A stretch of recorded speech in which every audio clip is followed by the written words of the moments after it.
सतनाम श्री वाहिगुरु। गुरु गरीब निवाज जी।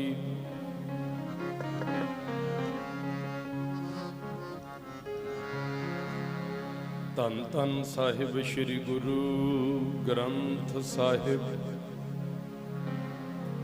महाराज जी।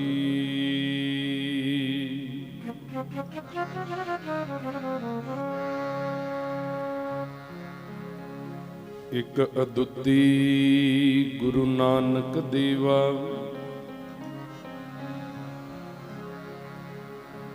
ओंकार गुर अंगद अभेवा।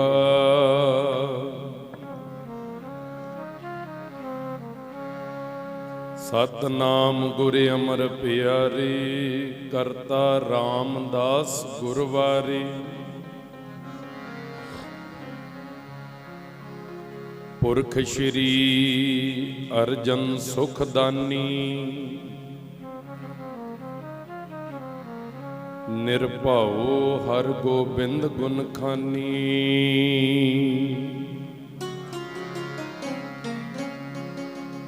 निर्वैर गुरु है श्री हर राय।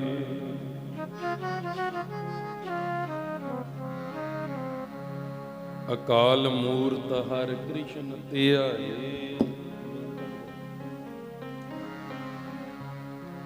अजूनी तेग बहादुर राय।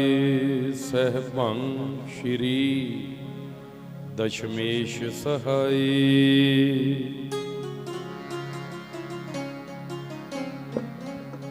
गुर प्रसाद ग्रंथ गुर ज्ञाना। वाहिगुरु बंदन भगवाना।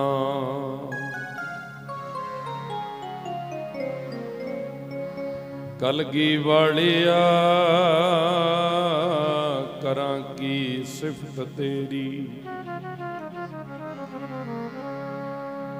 कागज कलम तो तेरा आकार वड्डा। तेरे चोज ते तेरी वडियाई वड्डी।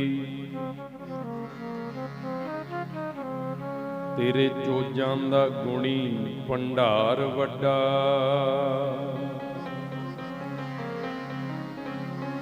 जुगां जुगां ना लथना खालसे तो।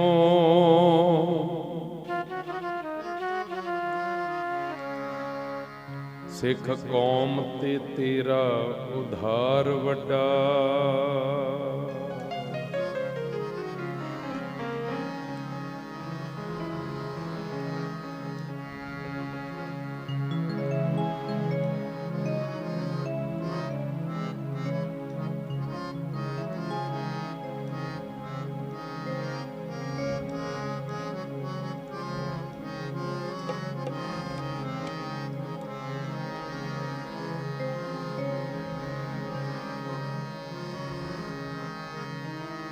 सतगुर आवणगे।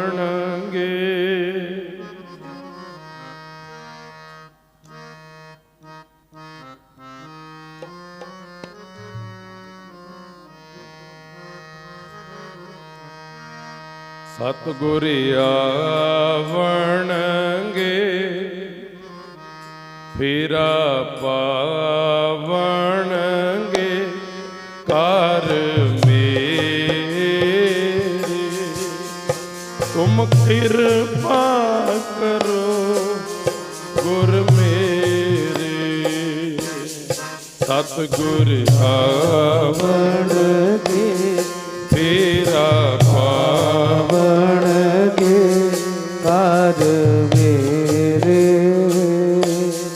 जी मैं सदके जावा उस वेले। जी मैं सदके जावा उस वेले। सतगुर आवणगे। फेरा पावणगे। कर मेरे जी मैं सदके जावा उस वेले। ਸਦ ਕੇ ਜਾਵਾਂ ਉਸ ਵੇਲੇ ਸਤਿਗੁਰ ਆਵਣਗੇ ਤੇਰਾ ਪਾਵਣਗੇ ਕਰ ਮੇਰੇ ਜੀ ਮੈਂ ਸਦਕੇ ਜਾਵਾਂ ਉਸ ਵੇਲੇ ਜੀ ਮੈਂ ਸਦਕੇ ਜਾਵਾਂ ਉਸ ਵੇਲੇ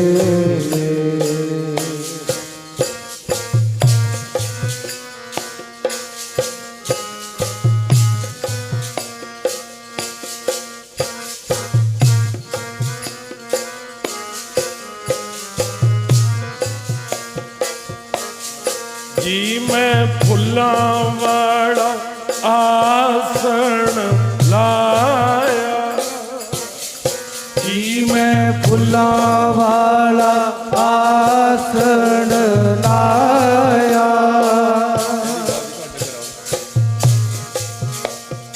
ਆਸਣ ਲਾਇਆ ਜੀ ਮੈਂ ਫੁੱਲਾਂ ਵਾਲਾ ਆਸਣ ਲਾਇਆ ਜੀ ਮੈਂ ਫੁੱਲਾਂ ਵਾਲਾ ਆਸਣ ਲਾਇਆ ਉੱਤੇ ਸਤ ਗੁਰਾਂ ਨੂੰ ਬਿਠਾਇਆ ਉੱਤੇ ਸਤ ਗੁਰਾਂ ਨੂੰ ਬਿਠਾਇਆ ਉੱਤੇ ਸਤ ਗੁਰਾਂ ਨੂੰ ਬਿਠਾਇਆ ਉੱਚੇ ਸਤ ਗੁਰਾਂ ਨੂੰ ਬਿਠਾਇਆ ਉੱਤੇ ਸਤ ਗੁਰਾਂ ਨੂੰ ਬਿਠਾਇਆ ਉੱਤੇ ਸਤ ਗੁਰਾਂ ਨੂੰ ਬਿਠਾਇਆ ਸਤਿਗੁਰ ਆਵਣਗੇ ਤੇਰਾ ਪਾਵਣ ਕਰ ਮੇਰੇ ਜੀ ਮੈਂ ਸਦਕੇ ਜਾਵਾਂ ਉਸ ਵੇਲੇ ਸਤਿਗੁਰ ਆਵਣਗੇ ਤੇਰਾ ਪਾਵਣਗੇ ਕਰ ਮੇਰੇ ਜੀ ਮੈਂ ਸਦਕੇ ਜਾਵਾਂ ਉਸ ਵੇਲੇ ਜੀ ਮੈਂ ਸਦਕੇ ਜਾਵਾਂ ਉਸ ਵੇਲੇ ਸਤਿਗੁਰ ਆਵਣਗੇ ਤੇਰਾ ਪਾਵਣਗੇ ਕਰ ਮੇਰੇ ਜੀ ਮੈਂ ਸਦਕੇ ਜਾਵਾਂ ਉਸ ਵੇਲੇ ਜੀ ਮੈਂ ਸਦਕੇ ਜਾਵਾਂ ਉਸ ਵੇਲੇ ਸਤਿਗੁਰ ਆਵਣਗੇ ਤੇਰਾ ਪਾਵਣਗੇ ਕਰ ਮੇਰੇ ਜੀ ਮੈਂ ਸਦਕੇ ਜਾਵਾਂ ਉਸ ਵੇਲੇ ਜੀ ਮੈਂ ਸਦਕੇ ਜਾਵਾਂ ਉਸ ਵੇਲੇ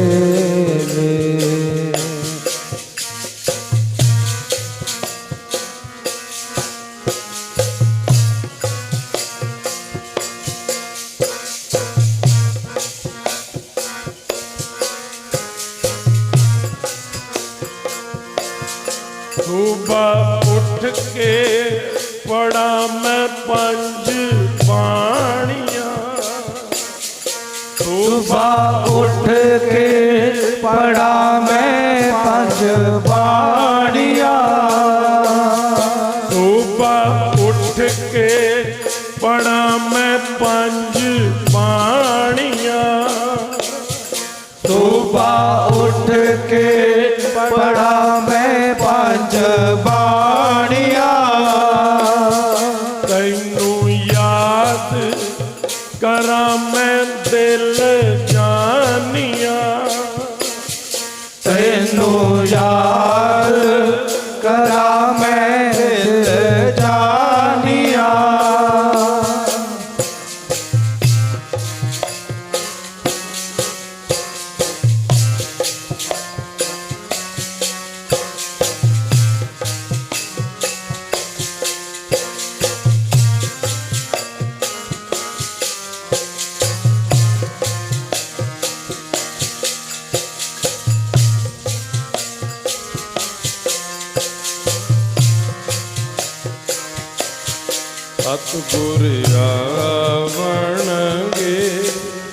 ਤੇਰਾ ਪਾਵਣਗੇ ਕਰ ਮੇਰੇ, ਕਿਰਪਾ ਕਰੋ ਗੁਰ ਮੇਰੇ, ਤੁਮ ਕਿਰਪਾ ਕਰੋ ਗੁਰ ਮੇਰੇ, ਸਤਿਗੁਰ ਆਵਣਗੇ ਤੇਰਾ ਪਾਵਣਗੇ ਕਰ ਮੇਰੇ, ਜੀ ਮੈਂ ਸਦਕੇ ਜਾਵਾਂ ਉਸ ਵੇਲੇ, ਜੀ ਮੈਂ ਸਦਕੇ ਜਾਵਾਂ ਉਸ ਵੇਲੇ, ਪਾਵਣਗੇ ਤੇਰਾ ਪਾਵਣਗੇ ਕਰ ਮੇਰੇ, ਜੀ ਮੈਂ ਸਦਕੇ ਜਾਵਾਂ ਉਸ ਵੇਲੇ, ਜੀ ਮੈਂ ਸਦਕੇ ਜਾਵਾਂ ਉਸ ਵੇਲੇ, ਸਤਿਗੁਰ ਆਵਣਗੇ ਤੇਰਾ ਪਾਵਣਗੇ ਕਰ ਮੇਰੇ, ਜੀ ਮੈਂ ਸਦਕੇ ਜਾਵਾਂ ਉਸ ਵੇਲੇ, ਜੀ ਮੈਂ ਸਦਕੇ ਜਾਵਾਂ ਉਸ ਵੇਲੇ,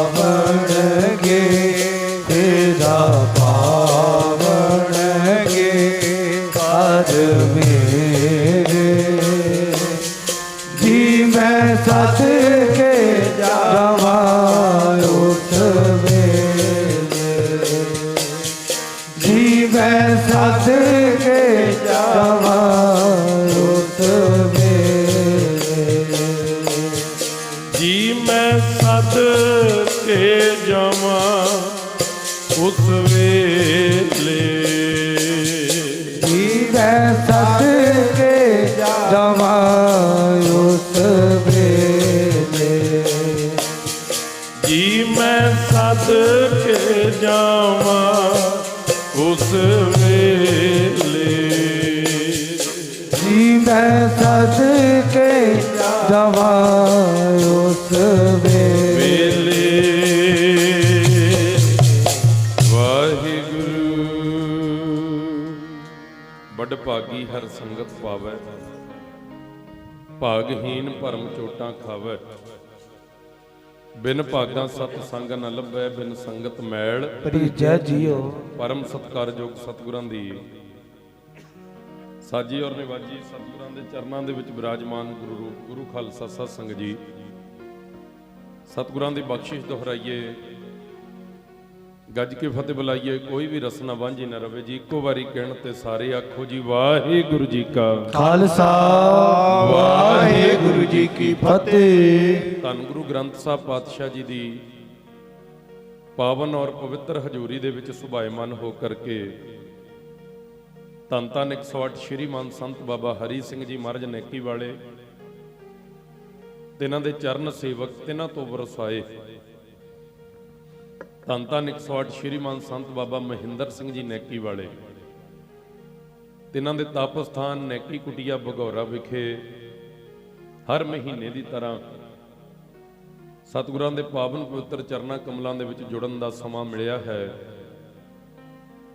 ਜਿੱਥੇ ਆਪ ਜੀ ਸੰਗਰਾਂਦ ਦੇ ਦਿਹਾੜੇ ਨੂੰ ਮੁੱਖ ਰੱਖ ਕੇ ਸਮਾਗਮ ਕਰ ਰਹੇ ਹੋ। ਨਾਲ ਨਾਲ ਸ਼੍ਰੀਮਾਨ ਸੰਤ ਬਾਬਾ ਸੁਰਜੀਤ ਸਿੰਘ ਜੀ, ਸ਼੍ਰੀਮਾਨ ਸੰਤ ਬਾਬਾ ਸਤਵਿੰਦਰ ਸਿੰਘ ਜੀ ਮਹਾਂਪੁਰਖਾਂ ਵੱਲੋਂ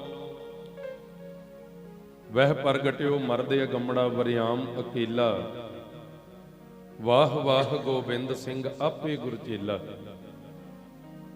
ਦੇਸ ਚਾਲ ਹਮ ਤੇ ਪੁਨ ਭਈ, ਸ਼ਹਿਰ ਪਾਵੰਟਾ ਕੀ ਸੁਧ ਲਈ। ਦੋ ਸ਼ਹਿਰਾਂ ਦਾ ਨਾਮ ਸਤਿਗੁਰਾਂ ਨੇ ਆਪਣੀ ਪਾਵਨ ਬਾਣੀ ਦੇ ਵਿੱਚ ਦਰਜ ਕੀਤਾ ਹੈ। ਤਹੀਂ ਪ੍ਰਕਾਸ਼ ਹਮਾਰਾ ਭਇਓ, ਪਟਨਾ ਸ਼ਹਿਰ ਵਿਖੇ ਭਵ ਲਿਓ। ਮੇਰੇ ਤੋਂ ਪਹਿਲਾਂ ਭਾਈ ਸਾਹਿਬ ਭਾਈ ਲਖਵੀਰ ਸਿੰਘ ਜੀ ਆਪ ਜੀ ਦੇ ਨਾਲ ਗੁਰਬਾਣੀ ਕੀਰਤਨ ਦੁਆਰਾ, ਗੁਰ ਸ਼ਬਦ ਦੁਆਰਾ ਗੁਰੂ ਸਾਹਿਬ ਜੀ ਦੇ ਪਾਵਨ ਬਚਨਾਂ ਦੀ ਸਾਂਝ ਪਾ ਰਹੇ ਸਨ। ਸੋ ਜਿਤਨਾ ਸਮਾਂ ਮਹਾਰਾਜ ਤੁਹਾਨੂੰ ਸਾਨੂੰ ਸਾਰਿਆਂ ਨੂੰ ਬਖਸ਼ਦੇ ਹੈ, ਧੰਨ ਗੁਰੂ ਕਲਗੀਧਰ ਪਾਤਸ਼ਾਹ ਜੀ ਦੇ ਪਾਵਨ ਇਤਿਹਾਸ ਦੀ, ਉਹਨਾਂ ਦੇ ਪ੍ਰਕਾਸ਼ ਦੀ ਬੇਨਤੀ ਆਪ ਜੀ ਦੇ ਚਰਨਾਂ 'ਚ ਕਰਾਂ। 1666 ਈਸਵੀ ਦੇ ਵਿੱਚ ਧੰਨ ਗੁਰੂ ਕਲਗੀਧਰ ਜੀ ਮਹਾਰਾਜ ਸਰੀਰ ਕਰਕੇ ਪਟਨਾ ਸਾਹਿਬ ਦੀ ਧਰਤੀ ਤੇ ਪ੍ਰਗਟ ਹੋਏ, ਔਰ ਮਹਾਰਾਜ ਜੀ ਦੇ ਪ੍ਰਗਟ ਹੋਣ ਤੋਂ ਬਾਅਦ ਜਿਤਨਾ ਵੀ ਮਹਾਰਾਜ ਦਾ ਇਤਿਹਾਸ ਹੈ, ਅਸੀਂ ਆਮ ਕਰਕੇ ਸਟੇਜਾਂ ਤੋਂ ਪ੍ਰਚਾਰਕ ਜਨਾਂ ਕੋਲੋਂ ਮਹਾਂਪੁਰਸ਼ਾਂ ਪਾਸੋਂ ਸੁਣਦੇ ਰਹਿੰਦੇ ਹਾਂ। ਤਾਂ ਮੈਂ ਯਤਨ ਕਰਾਂਗਾ ਆਪ ਜੀ ਦੇ ਚਰਨਾਂ ਵਿੱਚ ਬੇਨਤੀ ਕਰਾਂ, ਗੁਰੂ ਸਾਹਿਬ ਜੀ ਦੇ ਪਾਵਨ ਪ੍ਰਕਾਸ਼ ਤੋਂ ਪਹਿਲਾਂ ਕਿ ਧੰਨ ਗੁਰੂ ਕਲਗੀਧਰ ਪਾਤਸ਼ਾਹ ਜੀ ਨੂੰ, ਇਹਦੀ ਆਵਾਜ਼ ਹੋਰ ਘਟਾਓ, ਪਟਨਾ ਸਾਹਿਬ ਜੀ ਦੀ ਪਾਵਨ ਧਰਤੀ ਦੇ ਉੱਤੇ ਪ੍ਰਕਾਸ਼ ਕਿਉਂ ਲੈਣਾ ਪਿਆ। ਹੁਣ ਇਹ ਸੁਭਾਵਿਕ ਗੱਲ ਹੁੰਦੀ ਹੈ ਵੀ ਜਾਂ ਤੇ ਇਸਤਰੀ ਜਦੋਂ ਧੀ ਪੁੱਤ ਨੂੰ ਜਨਮ ਦਿੰਦੀ ਹੈ, ਆਪਣੇ ਪੇਕੇ ਘਰ ਵਿੱਚ ਰਹਿੰਦੀ ਹੈ ਜਾਂ ਸਹੁਰੇ ਘਰ ਵਿੱਚ ਰਹਿੰਦੀ ਹੈ। ਮਾਤਾ ਗੁਜਰ ਕੌਰ ਜੀ ਦਾ ਜਿਹੜਾ ਜਨਮ ਭੂਮੀ ਹੈ, ਜਨਮ ਸਥਾਨ ਹੈ, ਉਹ ਲਖਨੌਰ ਸਾਹਿਬ ਹੈ, ਹਰਿਆਣੇ 'ਚ। ਮਾਤਾ ਜੀ ਨੂੰ ਜਦੋਂ ਗੁਰੂ ਤੇਗ ਬਹਾਦਰ ਸਾਹਿਬ ਮਹਾਰਾਜ ਜੀ ਵਿਆਹੁਣ ਆਏ ਮਾਤਾ ਗੁਜਰੀ ਜੀ ਨੂੰ, ਤੇ ਕਰਤਾਰਪੁਰ ਦੀ ਧਰਤੀ ਤੇ ਜਲੰਧਰ ਨੇੜੇ, ਔਰ ਜਦੋਂ ਗੁਰੂ ਤੇਗ ਬਹਾਦਰ ਸਾਹਿਬ ਮਹਾਰਾਜ ਮਾਤਾ ਜੀ ਨੂੰ ਵਿਆਹ ਕੇ ਲੈ ਕੇ ਗਏ ਨੇ, ਤੇ ਉਹ ਵਿਆਹ ਕੇ ਲੈ ਕੇ ਗਏ ਨੇ ਬਾਬਾ ਬਕਾਲਾ ਸਾਹਿਬ ਜੀ ਦੀ ਧਰਤੀ ਤੇ। ਹੁਣ ਜੇ ਗੁਰੂ ਗੋਬਿੰਦ ਸਿੰਘ ਮਹਾਰਾਜ ਦਾ ਪ੍ਰਕਾਸ਼ ਹੋਇਆ ਜਾਂ ਤੇ ਕਰਤਾਰਪੁਰ ਦੀ ਧਰਤੀ ਤੇ ਹੁੰਦਾ, ਜਾਂ ਬਕਾਲੇ ਦੀ ਧਰਤੀ ਤੇ ਹੁੰਦਾ, ਜਾਂ ਲਖਨੌਰ ਦੀ ਧਰਤੀ ਤੇ ਹੁੰਦਾ, ਜਾਂ ਫਿਰ ਜਿੱਥੇ ਗੁਰੂ ਤੇਗ ਬਹਾਦਰ ਸਾਹਿਬ ਮਹਾਰਾਜ ਨੇ 26 ਸਾਲ 9 ਮਹੀਨੇ 13 ਦਿਨ 13 ਘੜੀਆਂ ਦੀ ਬੰਦਗੀ ਤੋਂ ਬਾਅਦ ਧਰਤੀ ਮੁੱਲ ਲੈ ਕੇ ਉੱਥੇ ਸ਼ਹਿਰ ਵਸਾਇਆ, ਮਾਖੋਵਾਲ ਦੀ ਧਰਤੀ ਮੁੱਲ ਖਰੀਦੀ, ਚੱਕ ਨਾਨਕੀ ਪਿੰਡ ਵਸਾਇਆ, ਤੀਜਾ ਨਾਮ ਸ਼੍ਰੀ ਅਨੰਦਪੁਰ ਸਾਹਿਬ, ਜਾਂ ਫਿਰ ਉਸ ਧਰਤੀ ਤੇ ਪ੍ਰਕਾਸ਼ ਹੁੰਦਾ। ਤੁਸੀਂ ਕਦੇ ਵੀ ਨਹੀਂ ਸੁਣਿਆ, ਨਾ ਕਦੇ ਇਦਾਂ ਹੋਇਆ ਹੈ ਵੀ ਲੜਕੀ ਦਾ ਪੇਕਾ ਪਿੰਡ ਹੋਵੇ ਮਾਲਪੁਰ, ਵਿਆਹੀ ਹੋਵੇ ਚੱਬੇਵਾਲ, ਵੀ ਬੱਚੇ ਨੂੰ ਜਨਮ ਜਾ ਕੇ ਬਿਹਾਰ ਦੀ ਧਰਤੀ ਤੇ ਦੇਵੇ। ਇਦਾਂ ਨਹੀਂ ਹੁੰਦਾ। ਜੇ ਰਿਹਾਇਸ਼ ਇੱਥੇ ਹੈ ਫਿਰ ਜਨਮ ਵੀ ਬੱਚੇ ਦਾ ਇੱਥੇ ਹੀ ਹੋਏਗਾ। ਪਰ ਗੁਰੂ ਕਲਗੀਧਰ ਪਾਤਸ਼ਾਹ ਜੀ ਦੀ ਮਾਤਾ ਜੀ ਰਹਿੰਦੇ ਨੇ ਮਾਖੋਵਾਲ, ਜਨਮ ਭੂਮੀ ਹੈ ਮਾਤਾ ਗੁਜਰ ਕੌਰ ਜੀ ਦੀ ਲਖਨੌਰ। ਵਿਆਹੁਣ ਗੁਰੂ ਤੇਗ ਬਹਾਦਰ ਸਾਹਿਬ ਮਾਤਾ ਜੀ ਨੂੰ ਕਰਤਾਰਪੁਰ ਆਏ ਤੇ ਵਿਆਹ ਕੇ ਬਾਬੇ ਬਕਾਲੇ ਦੀ ਧਰਤੀ ਤੇ ਲੈ ਕੇ ਗਏ, ਪਰ ਜਨਮ ਹੁੰਦਾ ਪਟਨਾ ਸਾਹਿਬ। ਉਹਦਾ ਕਾਰਨ, ਉਹਦੇ ਪਿੱਛੇ ਦਾ ਕਾਰਨ ਕੀ ਹੈ, ਪਟਨਾ ਸਾਹਿਬ ਦੀ ਧਰਤੀ ਤੇ ਕਿਉਂ ਮਹਾਰਾਜ ਦਾ ਪ੍ਰਕਾਸ਼ ਹੋਇਆ, ਉਹ ਬੇਨਤੀ ਆਪ ਜੀ ਨੂੰ ਕਰਨ ਲੱਗਿਆ। ਦੂਸਰਾ ਭਾਗ ਬੇਨਤੀ ਕਰਾਂਗਾ ਕਿ 4 ਯੁੱਗ ਦਾ ਤਪ ਪਾਤਸ਼ਾਹ ਜੀ ਨੇ ਹੇਮਕੁੰਡ ਸਾਹਿਬ ਦੀ ਧਰਤੀ ਤੇ ਕੀਤਾ ਹੈ। ਹੇਮਕੁੰਡ ਸਾਹਿਬ ਤੋਂ ਸੱਚੇ ਪਾਤਸ਼ਾਹ ਜੀ ਮਾਤਾ ਗੁਜਰ ਕੌਰ ਜੀ ਦੀ ਪਾਵਨ ਕੁੱਖ ਤੋਂ ਇਸ ਮਾਤ ਲੋਕ ਤੇ ਆਏ। ਤੇ ਇੱਕ ਭਾਗ ਇਤਿਹਾਸ ਦਾ ਇਹ ਹੋਏਗਾ ਕਿ ਹੇਮਕੁੰਡ ਸਾਹਿਬ ਦੀ ਧਰਤੀ ਤੇ ਬੈਠਣ ਵਾਲੇ ਦੁਸ਼ਟ ਦਮਨ ਜੀ ਕਿੱਥੋਂ ਆਏ। ਆਖੋ ਸਤਨਾਮ ਸ੍ਰੀ ਵਾਹਿਗੁਰੂ ਜੀ। ਹੁਣ ਇਹ ਤਾਂ ਸਭ ਨੂੰ ਪਤਾ ਵੀ ਮਹਾਰਾਜ ਨੇ 4 ਯੁੱਗ ਤਪ ਕੀਤਾ ਹੈ ਜੀ। ਮਹਾਰਾਜ ਨੇ ਹੇਮਕੁੰਡ ਸਾਹਿਬ ਜੀ ਦੀ ਪਾਵਨ ਪਵਿੱਤਰ ਧਰਤੀ ਤੇ 4 ਯੁੱਗ ਬਹਿ ਕੇ ਤਪ ਕੀਤਾ, ਪਰ ਕੋਈ ਤੇ ਹੋਵੇਗਾ ਜਿਹੜਾ ਤਪ ਕਰ ਰਿਹਾ ਸੀ, ਕਿੱਥੋਂ ਆ ਕੇ ਕਰ ਰਿਹਾ। ਇਹ ਬੇਨਤੀਆਂ ਆਪ ਜੀ ਨੂੰ ਅੱਜ ਦੇ ਦੀਵਾਨ 'ਚ ਕਰਨ ਦਾ ਯਤਨ ਕਰਾਂਗਾ। ਗੁਰੂ ਨਾਨਕ ਦੇਵ ਮਹਾਰਾਜ ਜੀ ਜਦੋਂ ਉਦਾਸੀਆਂ ਕਰਦੇ ਹੈ, ਗੁਰੂ ਨਾਨਕ ਮਹਾਰਾਜ ਦੇ ਸਮੇਂ ਤੋਂ ਆਰੰਭ ਕਰਾਂ ਕਿ 10ਵੇਂ ਪਾਤਸ਼ਾਹ ਦਾ ਪ੍ਰਕਾਸ਼ ਪਟਨਾ ਸਾਹਿਬ ਕਿਉਂ ਹੋਇਆ। ਗੁਰੂ ਨਾਨਕ ਦੇਵ ਪਾਤਸ਼ਾਹ ਜੀ ਮਹਾਰਾਜ ਜਦੋਂ ਉਦਾਸੀਆਂ ਕਰਦੇ ਹੈ ਤੇ ਪਟਨਾ ਸਾਹਿਬ ਦੀ ਧਰਤੀ ਦੇ ਬਾਹਰ-ਬਾਹਰ ਗੁਰੂ ਨਾਨਕ ਦੇਵ ਮਹਾਰਾਜ ਨੇ ਆਸਣ ਲਾਇਆ। ਤੇ ਜਿਸ ਕਸਬੇ ਦੇ ਵਿੱਚ, ਜਿਸ ਇਲਾਕੇ ਦੇ ਵਿੱਚ ਗੁਰੂ ਨਾਨਕ ਦੇਵ ਮਹਾਰਾਜ ਨੇ ਆਸਣ ਲਾਇਆ, ਉਸ ਇਲਾਕੇ ਦਾ ਨਾਮ ਹੈ ਜੀ ਰਾਜਗੀਰ। ਅੱਜ ਵੀ ਜਦੋਂ ਤੁਸੀਂ ਪਟਨਾ ਸਾਹਿਬ ਦੀ ਧਰਤੀ ਤੇ ਦਰਸ਼ਨ ਕਰਨ ਜਾਓ, ਉਥੋਂ ਕਿਰਾਏ ਤੇ ਗੱਡੀਆਂ ਮਿਲ ਜਾਂਦੀਆਂ ਨੇ ਰਾਜਗੀਰ ਸਾਹਿਬ ਨੂੰ ਜਾ ਕੇ ਦਰਸ਼ਨ ਕਰਨ ਵਾਸਤੇ। ਜਿਵੇਂ ਹਜੂਰ ਸਾਹਿਬ ਦੀ ਧਰਤੀ ਤੇ ਜਾਂਦੇ ਹੋ ਉੱਥੋਂ ਦਰਸ਼ਨ ਕਰਨ ਤੁਸੀਂ ਨਾਨਕ ਝੀਰਾ ਸਾਹਿਬ ਜਾਂਦੇ ਹੋ, ਭਗਤ ਨਾਮਦੇਵ ਜੀ ਦੇ ਨਗਰ ਜਾਂਦੇ ਹੋ। ਇਦਾਂ ਹੀ ਜਦੋਂ ਪਟਨਾ ਸਾਹਿਬ ਦੀ ਧਰਤੀ ਤੇ ਜਾਓ, ਉੱਥੋਂ ਤੁਸੀਂ 110-20 ਕਿਲੋਮੀਟਰ ਦੀ ਦੂਰੀ ਤੇ ਇਹ ਰਾਜਗੀਰ ਸ਼ਹਿਰ ਦੇ ਦਰਸ਼ਨ ਕਰਨ ਜਾਓ। ਉਹ ਰਾਜਗੀਰ ਅਸਥਾਨ ਜਿੱਥੇ ਗੁਰੂ ਨਾਨਕ ਦੇਵ ਮਹਾਰਾਜ ਨੇ ਆਸਣ ਲਾਇਆ ਜਦੋਂ ਉਦਾਸੀਆਂ ਕਰਦੇ ਐ, ਤੇ ਬਾਬਾ ਮਰਦਾਨਾ ਜੀ ਨੇ ਕਿਹਾ, ਮਹਾਰਾਜ ਜੀ ਇੱਥੇ ਆਪ ਜੀ ਬਿਰਾਜਮਾਨ ਹੋ, ਛਕਣ ਨੂੰ ਪਾਣੀ ਨਹੀਂ। ਤੇ ਮਹਾਰਾਜ ਨੇ ਪਹਿਲਾਂ ਉੱਥੇ ਜਲ ਦਾ ਚਸ਼ਮਾ ਪ੍ਰਗਟ ਕੀਤਾ। ਅੱਜ ਉੱਥੇ ਹੀ ਗੁਰਦੁਆਰਾ ਸਾਹਿਬ ਹੈ ਰਾਜਗੀਰ ਸਾਹਿਬ, ਤੇ ਉਹ ਪਾਣੀ ਦਾ ਚਸ਼ਮਾ ਅੱਜ ਵੀ ਹੈ, ਪੱਥਰਾਂ ਦੇ ਵਿੱਚੋਂ ਪਾਣੀ ਅੱਜ ਵੀ ਪ੍ਰਗਟ ਹੋ ਰਿਹਾ ਹੈ। ਇੰਗਲੈਂਡ ਦੀ ਸੰਗਤ ਉੱਥੇ ਸੇਵਾ ਕਰਵਾ ਰਹੀ ਹੈ। ਬਹੁਤ ਸੁੰਦਰ ਅਸਥਾਨ ਗੁਰੂ ਸਾਹਿਬ ਜੀ ਦਾ ਉਹ ਬਣਿਆ। ਜਦੋਂ ਪਾਣੀ ਦੀ ਬਖਸ਼ਿਸ਼ ਕੀਤੀ ਤੇ ਬਾਬਾ ਮਰਦਾਨਾ ਜੀ ਬੇਨਤੀ ਕਰਦੇ ਨੇ, ਮਹਾਰਾਜ ਜੀ ਜਲ ਦੀ ਬਖਸ਼ਿਸ਼ ਆਪ ਜੀ ਨੇ ਕੀਤੀ ਹੈ, ਹੁਣ ਛਕਣ ਨੂੰ ਵੀ ਕੁਝ ਚਾਹੀਦਾ, ਭੁੱਖ ਲੱਗੀ ਹੈ। ਤੇ ਅੱਜ ਵੀ ਤੁਸੀਂ ਜਾਓ ਤੇ ਬਹੁਤੀ ਧਰਤੀ ਉਹ ਪਥਰੀਲੀ ਹੈ, ਛੋਟੀਆਂ ਛੋਟੀਆਂ ਪਹਾੜੀਆਂ ਨੇ, ਅੱਗੇ ਫਿਰ ਬੰਗਾਲ ਲੱਗ ਜਾਂਦਾ ਜੀ। ਉਹ ਅੱਜ ਵੀ ਬਹੁਤੀ ਧਰਤੀ ਉਪਜਾਊ ਨਹੀਂ, ਪੱਥਰ ਅੱਜ ਵੀ ਬਹੁਤ ਨੇ ਉਸ ਧਰਤੀ ਤੇ ਮਹਾਰਾਜ ਨੇ ਕਿਹਾ, ਕਹਿੰਦੇ ਮਰਦਾਨਿਆ ਪਥਰੀਲੀ ਧਰਤੀ ਹੈ, ਛਕਣ ਨੂੰ ਤੂੰ ਭੋਜਨ ਮੰਗਦਾ, ਇੱਥੋਂ ਛਕਣ ਨੂੰ ਕੀ ਦਿਆਂ। ਤੇ ਬੇਨਤੀ ਕੀਤੀ, ਮਹਾਰਾਜ ਜੀ ਤੁਸੀਂ ਖੰਡਾਂ ਤੇ ਬ੍ਰਹਿਮੰਡਾਂ ਦੇ ਮਾਲਕ ਹੋ, ਇਹ ਸ੍ਰਿਸ਼ਟੀ, ਇਹ ਕਾਇਨਾਤ, ਇਹ ਦੁਨੀਆ ਤੁਹਾਡੇ ਹੁਕਮ ਵਿੱਚ ਚੱਲਦੀ ਹੈ। ਜੇ ਚਾਹੋ ਤੇ ਤੁਸੀਂ 36 ਪਦਾਰਥ ਦੇ ਭੋਜਨ ਇੱਥੇ ਹੀ ਹਾਜ਼ਰ ਕਰ ਦਿਓ, ਕਿਉਂਕਿ ਸਭ ਕੁਝ ਤੇ ਤੁਹਾਡੇ ਹੁਕਮ 'ਚ ਹੈ, ਤੁਹਾਡੀ ਲੀਲਾ ਵਰਤ ਰਹੀ ਹੈ। ਕਿਰਪਾ ਕਰੋ, ਜੇ ਕੁਝ ਛਕਣ ਵਾਸਤੇ ਬਖਸ਼ ਦਿਓ, ਇਹ ਤੁਹਾਡਾ ਬਹੁਤ ਵੱਡਾ ਕਾਰਜ ਨਹੀਂ, ਤੁਸੀਂ ਚਾਹੋ ਇੱਥੇ ਹੀ ਬਖਸ਼ਿਸ਼ ਕਰ ਸਕਦੇ ਹੋ। ਗੁਰੂ ਨਾਨਕ ਦੇਵ ਮਹਾਰਾਜ ਨੇ ਬੇਨਤੀ ਨੂੰ ਪ੍ਰਵਾਨ ਕੀਤਾ, ਧਰਤੀ ਦੇ ਉੱਤੋਂ ਮਿੱਟੀ ਪਾਸੇ ਕੀਤੀ ਚਰਨਾਂ ਦੇ ਨਾਲ।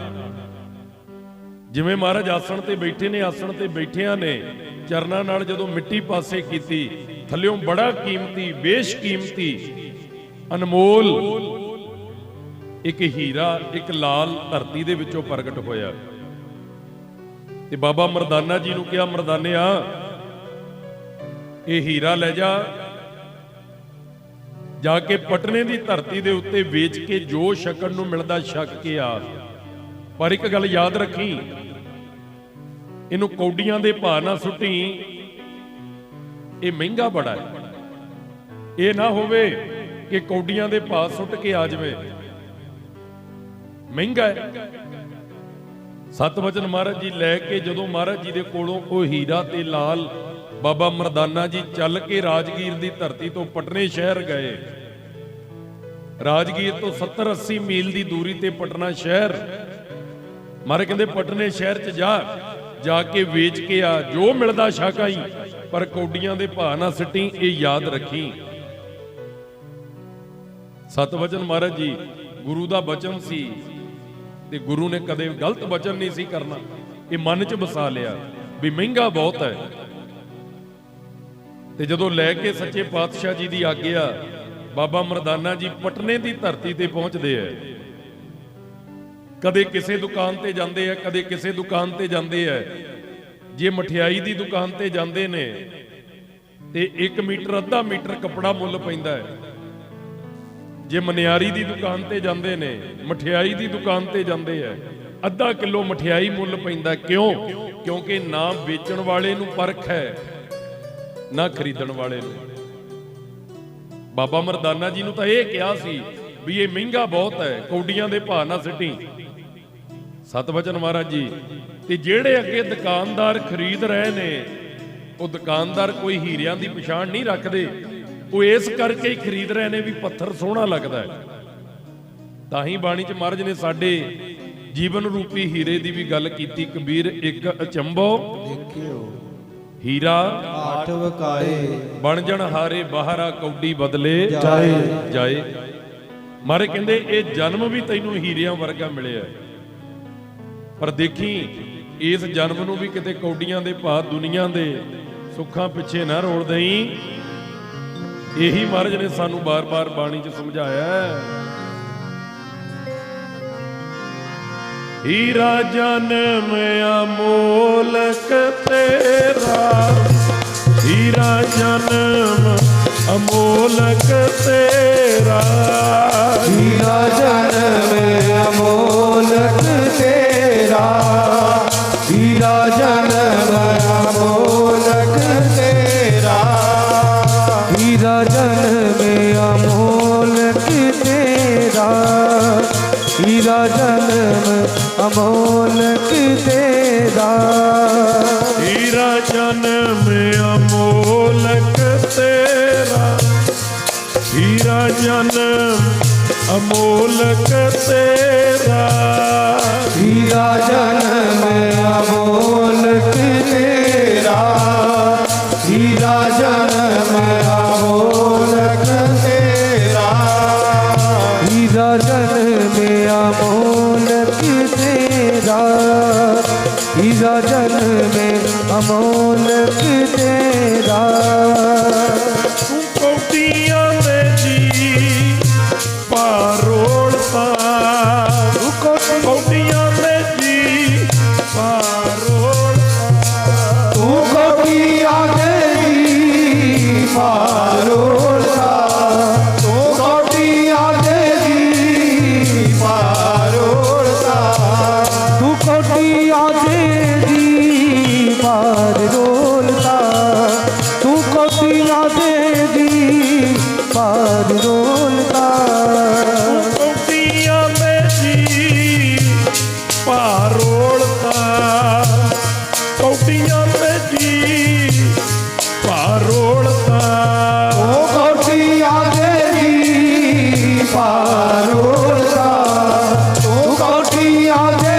जी पारोलता, तू कौटियां दे जी पारोलता, तू कौटियां दे जी पारोलता, हीरा जन्म अमोलक तेरा, हीरा जन्म अमोलक तेरा, हीरा जन्म अमोलक तेरा, हीरा जन्म अमोलक तेरा, हीरा जन्म अमोलक तेरा, हीरा जन्म अमोलक तेरा,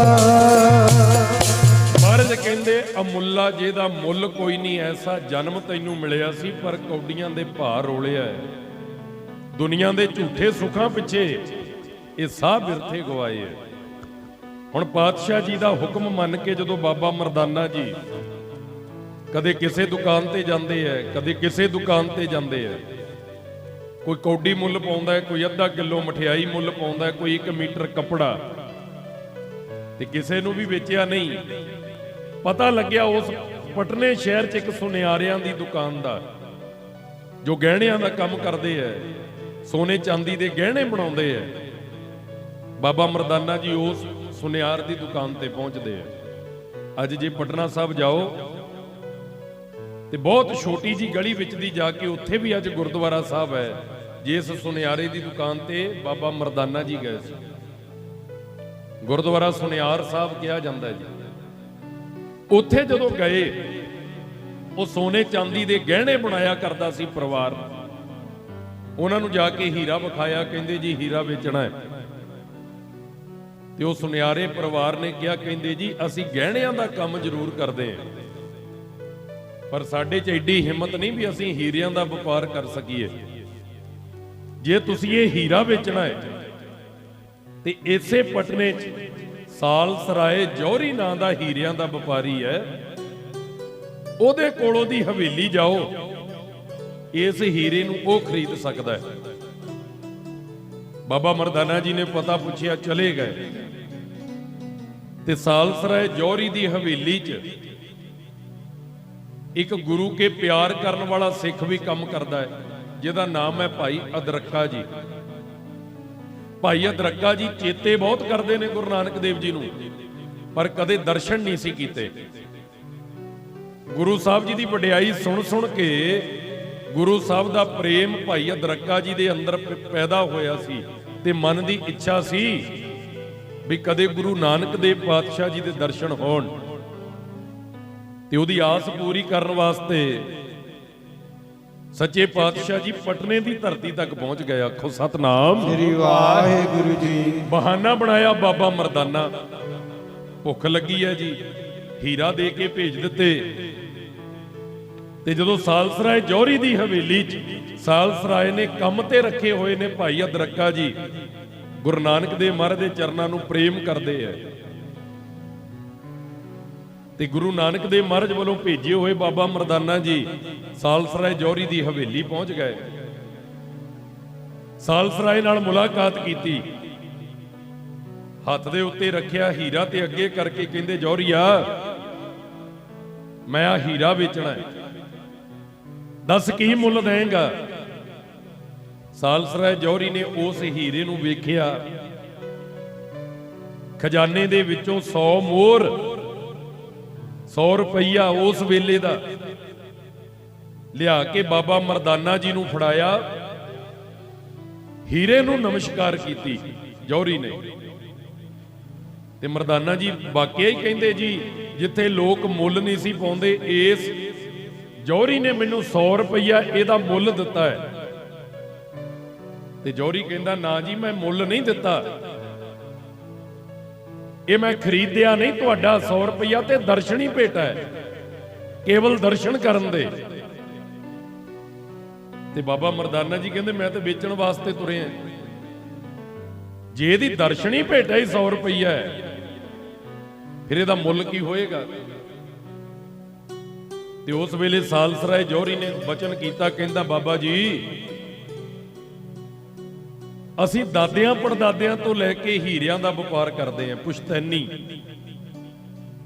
ਇਹ ਉਸ ਕਿਸਮ ਦਾ ਹੀਰਾ ਹੈ, ਨਾ ਤੇ ਇਸ ਕਿਸਮ ਦੇ ਹੀਰੇ ਬਹੁਤੇ ਵਿਕਦੇ ਐ ਨਾ ਖਰੀਦੇ ਜਾਂਦੇ ਐ। ਕਿਉਂ ਜੀ? ਕਿਉਂਕਿ ਇਹਦੀ ਕੀਮਤ ਬਹੁਤ ਵੱਡੀ ਹੈ, ਇਹਦਾ ਮੁੱਲ ਬੜਾ ਹੈ, ਹਰ ਕੋਈ ਇਹਦਾ ਵਪਾਰ ਨਹੀਂ ਕਰ ਸਕਦਾ।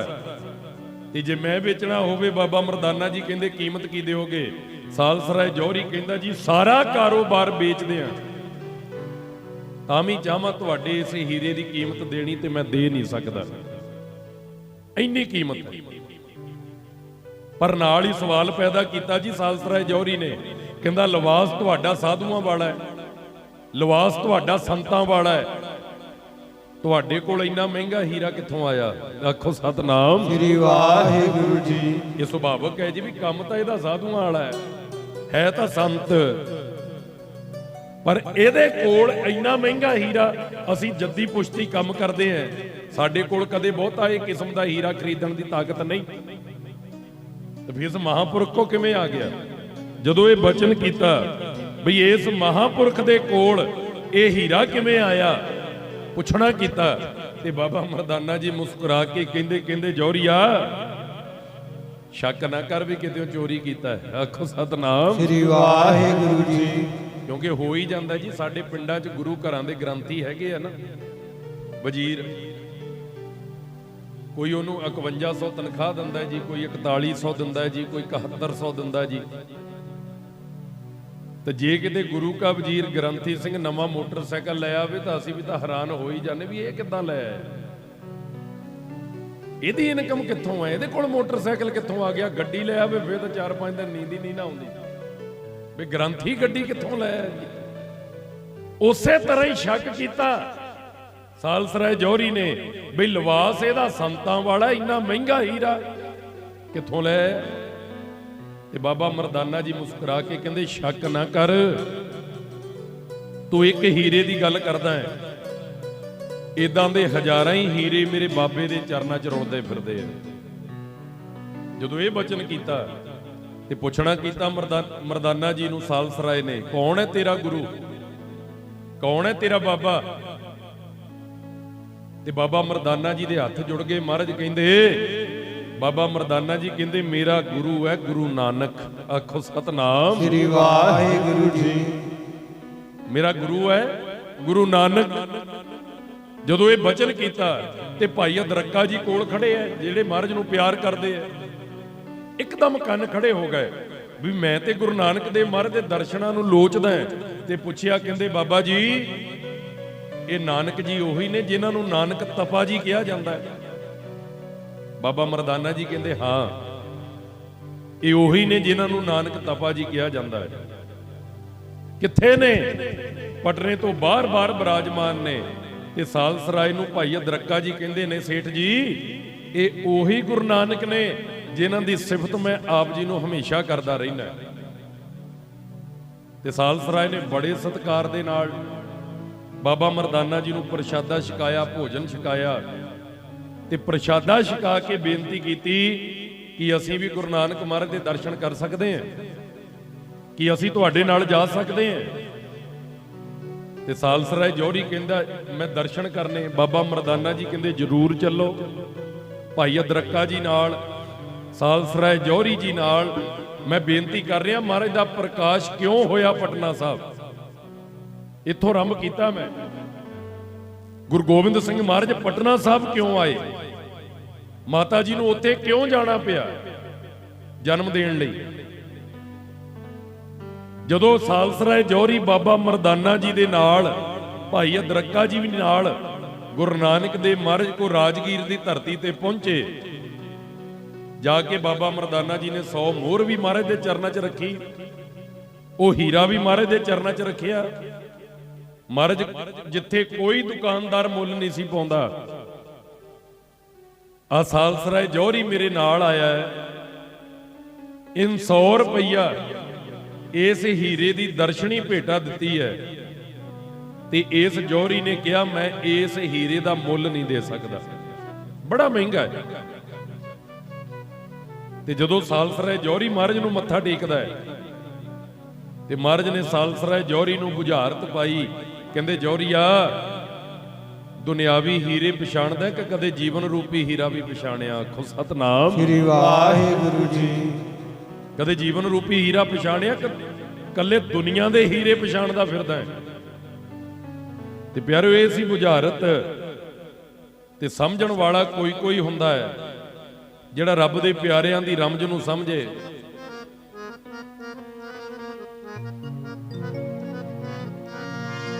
ਸਾਧੂਆਂ ਦੀਆਂ ਗੁੱਜੀਆਂ ਰਮਜਾਂ ਨੂੰ ਬੇਸਮਝ ਜਮਾਨਾ ਕੀ ਜਾਣੇ। ਸਾਧੂਆਂ ਦੀਆਂ ਗੁੱਜੀਆਂ ਰਮਜਾਂ ਨੂੰ ਬੇਸਮਝ ਜਮਾਨਾ ਕੀ ਜਾਣੇ। ਸਾਧੂਆਂ ਦੀਆਂ ਗੁੱਜੀਆਂ ਰਮਜਾਂ ਨੂੰ ਬੇਸਮਝ ਜਮਾਨਾ ਕੀ ਜਾਣੇ। ਸਾਧੂਆਂ ਦੀਆਂ ਗੁੱਜੀਆਂ ਰਮਜਾਂ ਨੂੰ ਬੇਸਮਝ ਜਮਾਨਾ ਕੀ ਜਾਣੇ। ਸਾਧੂਆਂ ਦੀਆਂ ਗੁੱਜੀਆਂ ਰਮਜਾਂ ਨੂੰ ਬੇਸਮਝ ਜਮਾਨਾ ਕੀ ਜਾਣੇ। ਸਾਧੂਆਂ ਦੀਆਂ ਗੁੱਜੀਆਂ ਰਮਜਾਂ ਨੂੰ ਬੇਸਮਝ ਜਮਾਨਾ ਕੀ ਜਾਣੇ। ਸਾਧੂਆਂ ਦੀਆਂ ਗੁੱਜੀਆਂ ਰਮਜਾਂ ਨੂੰ ਬੇਸਮਝ ਜਮਾਨਾ ਕੀ ਜਾਣੇ। ਸਾਧੂਆਂ ਦੀਆਂ ਗੁੱਜੀਆਂ ਰਮਜਾਂ ਨੂੰ ਬੇਸਮਝ ਜਮਾਨਾ ਕੀ ਜਾਣੇ। ਸਾਧੂਆਂ ਦੀਆਂ ਗੁੱਜੀਆਂ ਰਮਜਾਂ ਨੂੰ ਬੇਸਮਝ ਜਮਾਨਾ ਕੀ ਜਾਣੇ। ਸਾਧੂਆਂ ਦੀਆਂ ਗੁੱਜੀਆਂ ਰਮਜਾਂ ਨੂੰ ਬੇਸਮਝ ਜਮਾਨਾ ਕੀ ਜਾਣੇ। ਸਾਧੂਆਂ ਦੀਆਂ ਗੁੱਜੀਆਂ ਰਮਜਾਂ ਨੂੰ ਬੇਸਮਝ ਜਮਾਨਾ ਕੀ ਜਾਣੇ। ਸਾਧੂਆਂ ਦੀਆਂ ਗੁੱਜੀਆਂ ਰਮਜਾਂ ਨੂੰ ਬੇਸਮਝ ਜਮਾਨਾ ਕੀ ਜਾਣੇ। ਬੇਸਮਝ ਜਮਾਨਾ ਕੀ ਜਾਣੇ। ਬੇਸਮਝ ਜਮਾਨਾ ਕੀ ਜਾਣੇ। ਬੇਸਮਝ ਜਮਾਨਾ ਕੀ ਜਾਣੇ। ਬੇਸਮਝ ਜਮਾਨਾ ਕੀ ਜਾਣੇ। ਬੇਸਮਝ ਜਮਾਨਾ ਕੀ ਜਾਣੇ। ਬੇਸਮਝ ਜਮਾਨਾ ਕੀ ਜਾਣੇ। ਬੇਸਮਝ ਜਮਾਨਾ ਕੀ ਜਾਣੇ। ਬੇਸਮਝ ਜਮਾਨਾ ਕੀ ਜਾਣੇ। ਬੇਸਮਝ ਜਮਾਨਾ ਕੀ ਜਾਣੇ। ਬੇਸਮਝ ਜਮਾਨਾ ਕੀ ਜਾਣੇ। ਬੇਸਮਝ ਜਮਾਨਾ ਕੀ ਜਾਣੇ। ਬੇਸਮਝ ਜਮਾਨਾ ਕੀ ਜਾਣੇ। ਸਾਧੂਆਂ ਦੀਆਂ ਗੁੱਜੀਆਂ ਰਮਜਾਂ ਨੂੰ ਬੇਸਮਝ ਜਮਾਨਾ ਕੀ ਜਾਣੇ। ਸਾਧੂਆਂ ਦੀਆਂ ਗੁੱਜੀਆਂ ਰਮ ਜਾਣੂ ਬੇਸਮਝ ਜਮਾਨਾ ਕੀ ਜਾਣੇ। ਸਾਧੂਆਂ ਦੀਆਂ ਰੁਚੀਆਂ ਰਮ ਜਾਣੋ ਬੇਸਮਝ ਜਮਾਨਾ ਕੀ ਜਾਣੇ। ਸਾਧੂਆਂ ਦੀਆਂ ਰੁਚੀਆਂ ਰਮ ਜਾਣੋ ਬੇਸਮਝ ਜਮਾਨਾ ਕੀ ਜਾਣੇ। ਸਾਧੂਆਂ ਦੀਆਂ ਗੁੱਜੀਆਂ ਰਮ ਜਾਣੂਗੇ ਸਮਝ ਜਮਾਨਾ ਕੀ ਜਾਣੇ। ਸਾਧੂਆਂ ਦੀਆਂ ਗੁੱਜੀਆਂ ਰਮ ਜਾਣੂ ਤੇ ਸਮਝ ਜਮਾਨਾ ਕੀ ਜਾਣੇ। ਕੋਈ ਕੋਈ ਸਮਝ ਸਕਦਾ ਜੀ ਅਕਾਲ ਪੁਰਖ ਦੇ ਉਸ ਬੁਝਾਰਤ ਨੂੰ, ਜਦੋਂ ਕਿਹਾ ਕਿ ਜੀਵਨ ਰੂਪੀ ਹੀਰਾ ਪਛਾਣਦਾ ਕਿ ਕਦੇ ਦੁਨਿਆਵੀ ਹੀਰੇ ਹੀ ਪਛਾਣਦੇ ਦੀ ਉਮਰ ਲੰਘ ਗਈ। ਤੇ ਸਾਲਸਰਾਏ ਜੌਹਰੀ ਨੇ ਮੌਕਾ ਸੰਭਾਲਿਆ, ਹੱਥ ਜੋੜ ਕੇ ਬੇਨਤੀ ਕਰਦਾ, ਕਹਿੰਦਾ ਗੁਰੂ ਸਾਹਿਬ ਜੀ ਇਹ ਦੁਨਿਆਵੀ ਹੀਰਾ ਪਰਖਣਾ ਵੀ ਕਿਸੇ ਨੇ ਸਿਖਾਇਆ ਹੈ। ਦੁਨਿਆਵੀ ਹੀਰਾ ਪਰਖਣ ਦੀ ਜਾਂਚ ਵੀ ਕਿਸੇ ਉਸਤਾਦ ਨੇ ਦਿੱਤੀ ਹੈ। ਕਿਰਪਾ ਕਰੋ ਜੀਵਨ ਰੂਪੀ ਹੀਰਾ ਪਛਾਣਨ ਦੀ ਜਾਂਚ ਤੁਸੀਂ ਦੇ ਦਿਓ। ਆਖੋ ਸਤਨਾਮ ਸ੍ਰੀ ਵਾਹਿਗੁਰੂ ਜੀ। ਜੀਵਨ ਰੂਪੀ ਹੀਰਾ ਪਛਾਣਨ ਦੀ ਜਾਂਚ ਦੇ ਦਿਓ। ਅਧਿਆਤਮਕ ਦੇ ਉਸਤਾਦ ਤੁਸੀਂ ਬਣ ਜਾਓ, ਕਿਉਂਕਿ ਅਨਹਦ ਬਾਣੀ ਪੂੰਜੀ ਸੰਤਨ ਹੱਥ ਰਾਖੀ ਕੁੰਜੀ। ਜਿਹੜੀ ਉਸ ਨਾਮ ਦੀਆਂ ਕੁੰਜੀਆਂ ਨੇ ਉਹ ਰੱਬ ਦੇ ਪਿਆਰੇ ਸਾਧੂਆਂ ਕੋਲ ਹੈ। ਤਾਂ ਹੀ ਬਾਣੀ ਦੇ ਵਿੱਚ ਬਚਨ ਆਉਂਦਾ ਹੈ ਨਾ, ਗੁਰੂ ਅਰਜਨ ਦੇਵ ਮਹਾਰਾਜ ਜੀ ਉਚਾਰਨ ਕਰਦੇ ਐ, ਸੰਤਨ ਮੋਕੋ ਪੂੰਜੀ ਸੌਂਪੀ ਤਉਤਰਿਆ ਮਨ ਕਾ ਧੋਖਾ। ਧਰਮ ਰਾਏ ਅਬ ਕਹਾਂ ਕਰੈਗੋ ਜੋ ਫਾਟਿਓ ਸਗਲੋ ਲੇਖਾ। ਮਾਰੇ ਕਹਿੰਦੇ ਉਹ ਜਿਹੜੀਆਂ ਨਾਮ ਦੀਆਂ ਕੁੰਜੀਆਂ ਸੀ, ਚਾਬੀਆਂ ਸੀ, ਉਹ ਰੱਬ ਦੇ ਪਿਆਰਿਆਂ ਕੋਲੋਂ ਲੈ ਕੇ ਨਾਮ ਜਪਿਆ। ਧਰਮ ਰਾਜੇ ਦੇ ਦਰ ਚੋਂ ਮੇਰੇ ਮਾੜੇ ਕਰਮਾਂ ਦਾ ਲੇਖਾ ਹੀ ਪਾਟ ਗਿਆ। ਇਹ ਰੱਬ ਦੇ ਪਿਆਰਿਆਂ 'ਚ ਤਾਕਤ ਹੈ। ਜਦੋਂ ਕਿਹਾ ਨਾ ਮਹਾਰਾਜ ਕਿਰਪਾ ਕਰੋ ਜੀਵਨ ਰੂਪੀ ਹੀਰਾ ਪਛਾਣਨ ਦੀ ਜਾਂਚ ਤੁਸੀਂ ਦੇ ਦਿਓ, ਮਹਾਰਾਜ ਮੁਸਕਰਾਏ, ਕਿਉਂਕਿ ਮੰਗਣਾ ਮੰਗਨ ਨੀਕਾ ਹਰ ਜਸ ਗੁਰ ਤੇ ਮੰਗਣਾ। ਕਹਿੰਦੇ ਦਾਤਾ ਮੰਗੋ ਦਾਤਾਂ ਆਪੇ ਆ ਜਾਂਦੀਆਂ। ਸਾਡਾ ਸਾਰਾ ਹੀ ਜ਼ੋਰ ਦਾਤਾ ਮੰਗਣ ਤੇ ਆ, ਦਾਤਾ ਕਦੇ ਮੰਗਿਆ ਹੀ ਨਹੀਂ। ਸਾਲਸਰਾਏ ਨੇ ਪਹਿਲੀ ਵਾਰੀ ਦਰਸ਼ਨ ਕੀਤੇ ਤੇ ਪਹਿਲੀ ਵਾਰ ਚ ਗੁਰੂ ਨੂੰ ਮੰਗਿਆ। ਆਖੋ ਸਤਨਾਮ ਸ੍ਰੀ ਵਾਹਿਗੁਰੂ ਜੀ। ਮੈਂ ਇੱਕ ਬੇਨਤੀ ਹੋਰ ਕਰਦਾ, ਜੇ ਕੋਈ ਬੰਦਾ ਇਹ ਕਵੇ ਕਿ ਅੱਗ ਦਾ ਢੇਰ ਬਲ ਰਿਹਾ ਹੈ, ਲੱਕੜਾਂ ਨੂੰ ਅੱਗ ਲਾ ਦਿਓ, ਵੱਡੀਆਂ ਵੱਡੀਆਂ ਲਪਟਾਂ ਨਿਕਲ ਰਹੀਆਂ, ਤੇ ਕਿਸੇ ਬੰਦੇ ਦੇ ਮਨ ਦੀ ਇਹ ਭਾਵਨਾ ਹੋਵੇ ਬਈ ਅੱਗ ਰਜਾਉਣੀ ਹੈ, ਇਹ ਜਿੰਨੀ ਬਲਦੀ ਇਹਦੇ ਤੇ ਹੋਰ ਲੱਕੜਾਂ ਪਾਵਾਂ ਅੱਗ ਰੱਜ ਜਾਵੇ, ਮਰ ਕਹਿੰਦੇ ਭੁਲੇਖਾ ਹੈ। ਜਿੰਨੀਆਂ ਲੱਕੜਾਂ ਪੈਣਗੀਆਂ ਜ਼ਿਆਦਾ ਬਲੇਗੀ। ਜਿੰਨੀਆਂ ਢੇਰ ਤੇ ਲੱਕੜਾਂ ਸੁੱਟੀ ਜਾਓਗੇ ਅੱਗ ਉਨੀ ਵਧੀ ਜਾਣੀ ਹੈ, ਘਟਣੀ ਨਹੀਂ। ਅੱਗ ਕਦੇ ਨਹੀਂ ਰੱਜਦੀ, ਤ੍ਰਿਸ਼ਨਾ ਕਦੇ ਨਹੀਂ ਬੰਦੇ ਦੀ ਰੱਜਦੀ, ਮਨ ਕਦੇ ਨਹੀਂ ਰੱਜਦਾ। ਜਿੰਨੀਆਂ ਇਹਦੀਆਂ ਲੋੜਾਂ ਪੂਰੀਆਂ ਕਰੀ ਜਾਓਗੇ ਇਹ ਗਾਂ ਨੂੰ ਵੱਧਦਾ ਰਹਿੰਦਾ ਹੈ। ਆਖੋ ਸਤਨਾਮ ਸ੍ਰੀ ਵਾਹਿਗੁਰੂ ਜੀ। ਤਾਂ ਹੀ ਸੁਖਮਨੀ ਸਾਹਿਬ ਜੀ ਦੀ ਬਾਣੀ ਦੇ ਅੰਦਰ ਸਤਿਗੁਰਾਂ ਨੇ ਕਿਰਪਾ ਕੀਤੀ, ਬਿਨਾ ਸੰਤੋਖ ਨਹੀਂ ਕੋ ਰਾਜੈ, ਸੁਪਨ ਮਨੋਰਥ ਬਿਰਥੇ ਸਭ ਕਾਜੇ। ਜਿੰਨਾ ਚਿਰ ਸਬਰ ਤੇ ਸੰਤੋਖ ਨਹੀਂ, ਬੰਦਾ ਰੱਜਦਾ ਨਹੀਂ। ਦਿਹਾੜੀ ਦਾ ਲੱਖ ਕਮਾਈ ਜਾਵੇ, ਦਿਹਾੜੀ ਦਾ 50 ਲੱਖ ਕਮਾਈ ਜਾਵੇ, ਜਿੰਨਾ ਚਿਰ ਮਨ ਨੂੰ ਸ਼ਾਂਤੀ ਨਹੀਂ, ਸੰਤੋਖ ਨਹੀਂ, ਸਬਰ ਨਹੀਂ, ਉਹਨਾਂ ਚਿਰ ਬੰਦਾ ਰੱਜਦਾ ਨਹੀਂ। ਤੇ ਸਬਰ ਸੰਤੋਖ ਨਾਮ ਤੋਂ ਬਿਨਾ ਆਉਣਾ ਨਹੀਂ। ਨਾਮ ਤੋਂ ਬਿਨਾ ਤੇਰੇ ਅੰਦਰ ਦਾ ਟਿਕਾ ਨਹੀਂ ਬਣਨਾ। ਤੁਰਿਆ ਫਿਰਦਾ, ਕੰਮ ਕਾਰ ਕਰਦਾ, ਉੱਠਦਾ ਬਹਿੰਦਾ, ਸੌਂਦਾ ਜਾਗਦਾ, ਸੁਭਾਅ ਬਣਾ ਵੀ ਮੂਲ ਮੰਤਰ ਗੁਰ ਮੰਤਰ ਜਪਦਾ ਰਵਾਂ। ਜਿੰਨਾ ਚਿਰ ਨਾਮ ਨੂੰ ਜਗ੍ਹਾ ਨਹੀਂ ਮਿਲਦੀ, ਮਨ ਦੀ ਭੁੱਖ ਕਦੇ ਖਤਮ ਨਹੀਂ ਹੁੰਦੀ। ਬਿਨ ਤੁਧ ਹੋਰ ਜੇ ਮੰਗਣਾ, ਸਿਰ ਦੁੱਖਾਂ ਕੇ ਦੁੱਖ ਦੇਹ ਨਾਮ ਸੰਤੋਖੀਆ, ਉਤਰੇ ਮਨ ਕੀ ਭੁੱਖ। ਜੇ ਮਨ ਦੀ ਭੁੱਖ ਲਾਉਣੀ ਹੈ ਤੇ ਨਾਮ ਦੀ ਦਾਤ ਮੰਗੋ ਗੁਰੂ ਕੋਲੋਂ। ਤੇ ਫਿਰ ਜੇ ਨਾਮ ਦੀ ਦਾਤ ਮਿਲ ਕੇ ਮਨ ਨੂੰ ਸਬਰ ਤੇ ਸੰਤੋਖ ਆ ਜਾਏ, ਫਿਰ ਬਸਤਾ ਟੁੱਟੀ ਝੋਪੜੀ ਚੀਰ ਸਭ ਛਿੰਨਾ, ਜਾਤ ਨਾ ਪਾਤ ਨਾ ਆਦਰੋ ਉਦਿਆਨ ਪਰਮਿੰਨਾ। ਮਰ ਕਹਿੰਦੇ ਫਿਰ ਭਾਵੇਂ ਬਸਤਰ ਵੀ ਪਾਟੇ ਹੋਣ ਤਨ ਦੇ, ਸਿਰ ਤੇ ਛਪਰੀ ਹੋਵੇ, ਕੁਟਿਆ ਹੋਵੇ, ਕੋਠੀ ਨਾ ਵੀ ਹੋਵੇ, ਪਰ ਜਿਹਦੇ ਕੋਲ ਨਾਮ ਹੈ ਉਹ ਪੂਰੀ ਦੁਨੀਆ ਦਾ ਹੀ ਰਾਜਾ ਹੁੰਦਾ ਹੈ। ਆਖੋ ਸਤਨਾਮ ਸ੍ਰੀ ਵਾਹਿਗੁਰੂ ਜੀ। ਹੁਣ ਸਾਲਸਰਾਏ ਨੇ ਕਿਹਾ ਮਹਾਰਾਜ ਤੁਸੀਂ ਕਿਰਪਾ ਕਰੋ। ਮਹਾਰਾਜ ਮੁਸਕਰਾਏ, ਮਹਾਰਾਜ ਖੁਸ਼ ਹੋਏ ਤੇ ਨਾਲ ਸਾਲਸਰਾਏ ਨੇ ਬੇਨਤੀ ਕੀਤੀ ਮਹਾਰਾਜ ਜੇ ਕਿਰਪਾ ਕੀਤੀ ਹੈ ਇਸ ਧਰਤੀ ਤੇ ਆਇਓ ਤੇ ਪਟਨੇ ਸ਼ਹਿਰ 'ਚ ਮੇਰੀ ਹਵੇਲੀ 'ਚ ਚਰਨ ਜ਼ਰੂਰ ਪਾਓ। ਗੁਰੂ ਨਾਨਕ ਦੇ ਮਹਾਰਾਜ ਕਹਿੰਦੇ ਜ਼ਰੂਰ ਚੱਲਾਂਗੇ ਭਾਈ। ਮਹਾਰਾਜ ਜੀ ਨਾਲ ਗਏ ਪਟਨਾ ਸਾਹਿਬ, ਸਾਲਸਰਾਏ ਜੌਹਰੀ ਲੈ ਕੇ ਗਿਆ ਮਹਾਰਾਜ ਜੀ ਨੂੰ। ਤੇ ਜਦੋਂ ਮਹਾਰਾਜ ਜੀ ਪਟਨਾ ਸਾਹਿਬ ਦੀ ਧਰਤੀ ਤੇ ਪਹੁੰਚ ਕੇ ਸਾਲਸਰਾਏ ਜੌਹਰੀ ਦੀ ਹਵੇਲੀ 'ਚ 15 ਦਿਨ ਮਹਾਰਾਜ ਨੇ ਟਿਕਾ ਕੀਤਾ ਜੀ। ਗੁਰੂ ਨਾਨਕ ਦੇਵ ਮਹਾਰਾਜ ਨੇ 15 ਦਿਨ ਤੇ 15 ਦਿਨ ਜਦੋਂ ਮਹਾਰਾਜ ਉੱਥੇ ਬਿਰਾਜੇ, ਹੁਣ ਮਹਾਰਾਜ ਦਾ ਸੁਭਾਅ ਹੈ ਜਿੱਥੇ ਬਾਬਾ ਪੈਰ ਧਰੇ ਪੂਜਾ ਆਸਣ ਥਾਪਣ ਸੋਆ। ਆਸਣ ਥਾਪਣ ਸੋਆ। ਇਹ ਬਚਨ ਆਪਾਂ ਪੜ੍ਹਦੇ ਵੀ ਆ ਜੀ ਰੋਜ਼।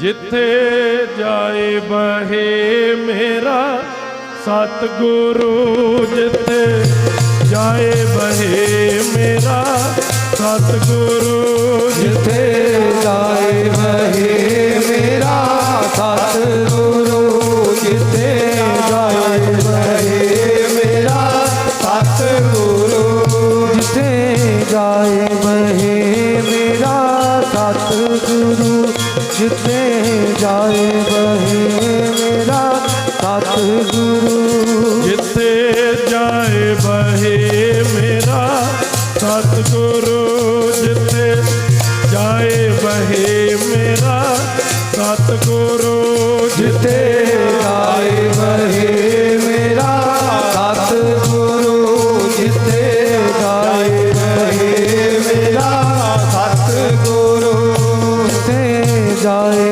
ਬਹੇ ਮੇਰਾ ਸਤਿਗੁਰੂ, ਜਿੱਥੇ ਜਾਏ ਬਹੇ ਮੇਰਾ ਸਤਿਗੁਰੂ।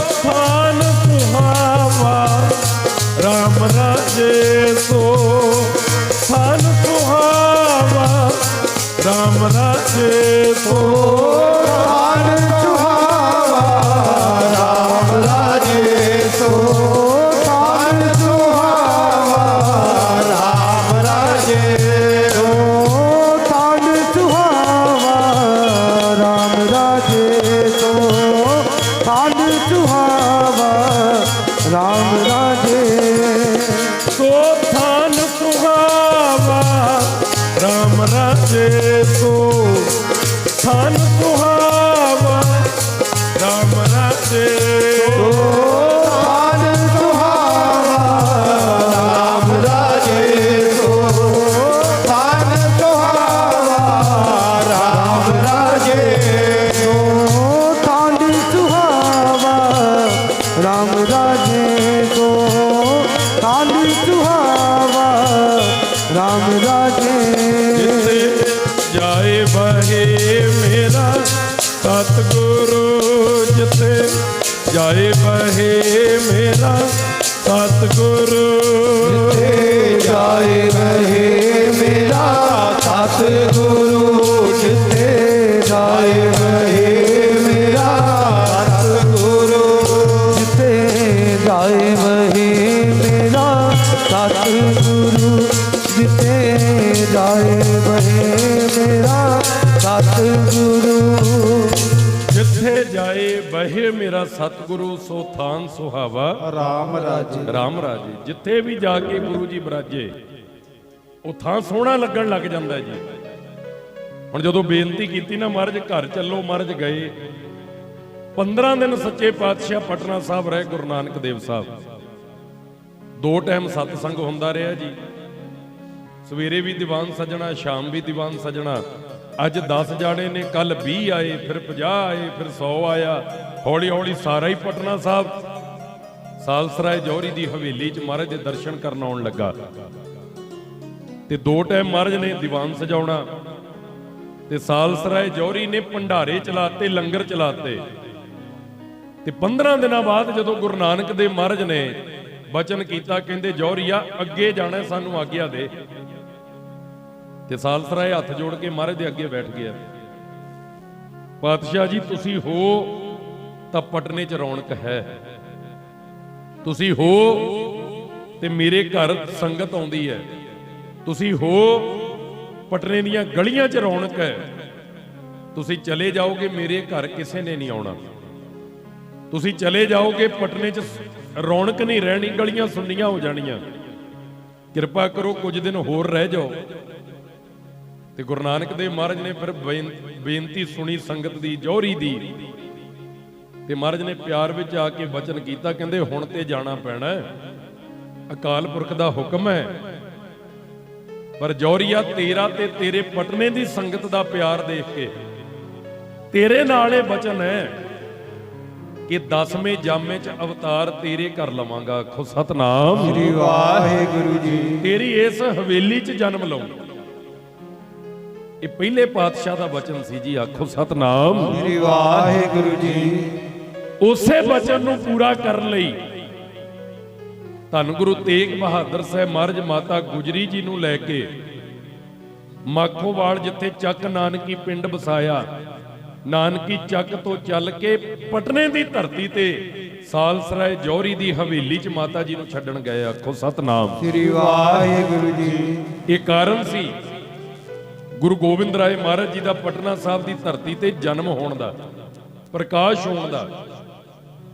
ਤੇ ਮਹਾਰਾਜ ਨੇ ਅਨੇਕਾਂ ਵਰ ਦਿੱਤੇ ਸੀ ਕਿ ਜੌਹਰੀਆ ਤੂੰ ਕਹਿੰਦਾ ਪਟਨਾ ਸੁੰਨਾ ਹੋ ਜਾਣਾ, 10ਵੇਂ ਜਾਮੇ 'ਚ ਤੇਰੀ ਹਵੇਲੀ 'ਚ ਆਵਾਂਗੇ, ਸਦਾ ਵਾਸਤੇ ਪਟਨੇ 'ਚ ਰੌਣਕਾਂ ਰਹਿਣਗੀਆਂ, ਕਈ ਸਾਲ ਇਸੇ ਪਟਨੇ ਦੀਆਂ ਗਲੀਆਂ 'ਚ ਖੇਡਾਂਗੇ।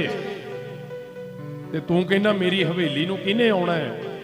ਹਵੇਲੀ ਤੁਹਾਡੇ ਤੋਂ ਬਿਨਾ ਮਹਾਰਾਜ ਸੰਗਤ ਨਹੀਂ ਆਉਣੀ, ਤੇਰੀ ਹਵੇਲੀ ਰਹਿੰਦੀ ਦੁਨੀਆ ਤੱਕ ਪੂਜੀ ਜਾਏਗੀ। ਆਖੋ ਸਤਨਾਮ ਸ੍ਰੀ ਵਾਹਿਗੁਰੂ ਜੀ। ਅੱਜ ਤਖਤ ਹਰਮੰਦਰ ਸ਼੍ਰੀ ਪਟਨਾ ਸਾਹਿਬ ਜਦੋਂ ਤੁਸੀਂ ਦਰਸ਼ਨ ਕਰਨ ਜਾਂਦੇ ਹੋ ਬਿਹਾਰ, ਇਹ ਹਰਮੰਦਰ ਪਟਨਾ ਸਾਹਿਬ ਜੋ ਸਥਾਨ ਹੈ, ਇਹ ਸਾਲਸਰਾਏ ਜੌਹਰੀ ਦੀ ਹਵੇਲੀ 'ਚ ਬਣਿਆ ਹੋਇਆ ਜੀ। ਆਖੋ ਸਤਨਾਮ ਸ੍ਰੀ ਵਾਹਿਗੁਰੂ ਜੀ। ਸਦਾ ਵਾਸਤੇ ਹਵੇਲੀ ਅਮਰ ਹੈ, ਸਦਾ ਵਾਸਤੇ ਸਾਲਸਰਾਏ ਜੌਹਰੀ ਉਹਦਾ ਨਾਮ ਅਮਰ ਹੈ।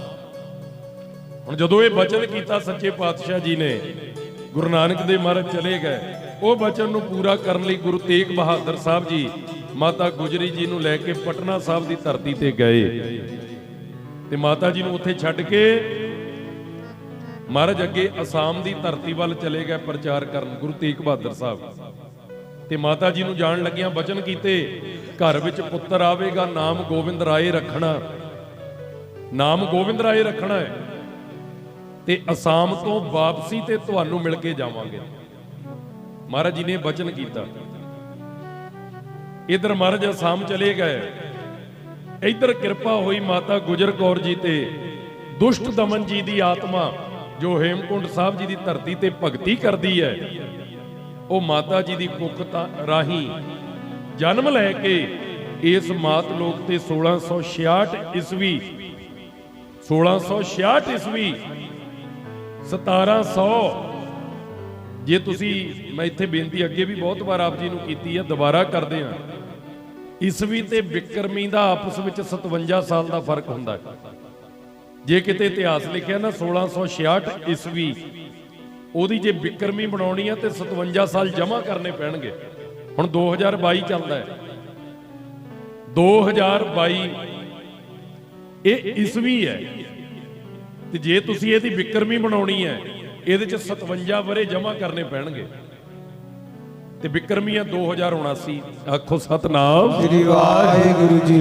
2022 ਈਸਵੀ 2079 ਬਿਕਰਮੀ, 57 ਸਾਲ ਲੱਗੇ। ਤੇ ਜੇ ਕਿਤੇ ਬਿਕਰਮੀ ਲਿਖੀ ਹੋਵੇ 57 ਮਾਈਨਸ ਕਰ ਦੋ, ਘਟਾ ਦੋ, ਤੇ ਈਸਵੀ ਬਣ ਜਾਂਦਾ ਹੈ। ਇਹ ਫਰਕ ਹੈ ਜੀ। ਮੈਂ ਤਾਂ ਦੱਸਿਆ ਕਿਉਂਕਿ ਬਹੁਤਾ ਇਤਿਹਾਸ ਬਿਕਰਮੀ ਸੰਮਤ ਦੇ ਨਾਲ ਲਿਖਿਆ ਗਿਆ, ਫਿਰ ਸਾਨੂੰ ਈਸਵੀ ਚ ਸਮਝਣਾ ਸੌਖਾ ਹੋ ਜਾਂਦਾ। 1666 ਈਸਵੀ ਸੱਚੇ ਪਾਤਸ਼ਾਹ ਜੀ ਦਾ ਪ੍ਰਕਾਸ਼ ਹੋਇਆ ਮਾਤਾ ਗੁਜਰ ਕੌਰ ਜੀ ਦੀ ਕੁੱਖ ਤੋਂ। ਤੇ ਹੁਣ ਮੈਂ ਬੇਨਤੀ ਆਪ ਜੀ ਨੂੰ ਕਰਦਾ ਹੈ ਕਿ ਦਸਮ ਜੀ ਦੀ ਬਾਣੀ ਚ ਗੁਰੂ ਗੋਬਿੰਦ ਸਿੰਘ ਜੀ ਨੇ ਬਚਿੱਤਰ ਨਾਟਕ ਦੇ ਵਿੱਚ ਆਪਣੇ ਹੇਮਕੁੰਡ ਸਾਹਿਬ ਦੇ ਤਪ ਬਾਰੇ ਦੱਸਿਆ, ਕਿਵੇਂ ਮਹਾਰਾਜ ਨੇ ਉੱਥੇ ਤਪ ਕੀਤਾ, ਕਿਵੇਂ ਮਹਾਰਾਜ ਤਪ ਕਰਦੇ ਕਰਦੇ ਮਾਤ ਲੋਕ ਤੇ ਆਏ। ਇਹ ਮਹਾਰਾਜ ਜੀ ਦੇ ਮੁਖਾਰ ਬਿੰਦ ਤੋਂ ਉਚਾਰਨ ਕੀਤੀ ਹੋਈ ਬਾਣੀ ਸੁਣੋ ਵੀ, ਅਰਥ ਵੀ ਸਮਝੋ ਫਿਰ ਨਾਲ ਇਤਿਹਾਸ ਵੀ ਅੱਗੇ ਤੋਰਦੇ ਹਾਂ ਜੀ। अब मैं अपनी कथा बखानो,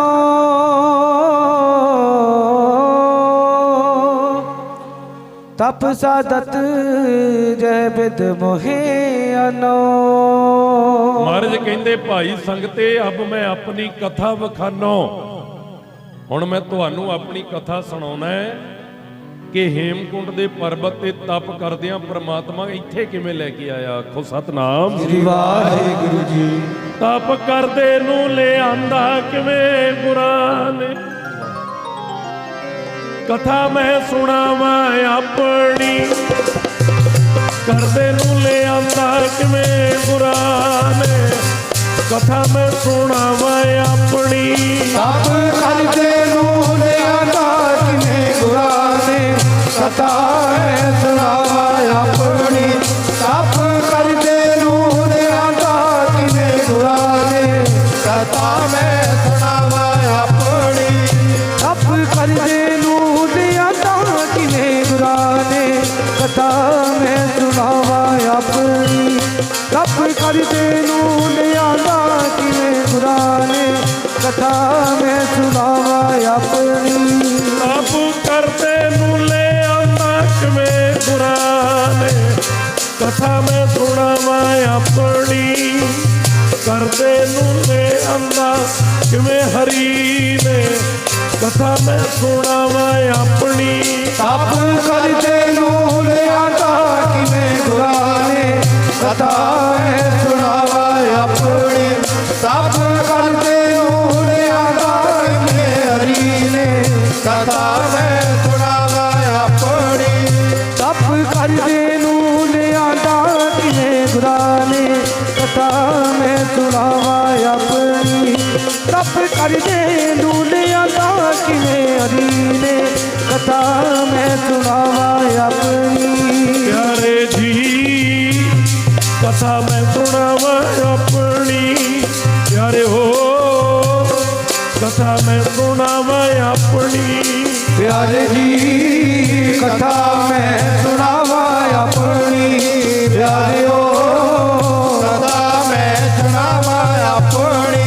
प्यारे जी कथा मैं सुनावा अपनी, प्यारे हो कथा मैं सुनावा अपनी।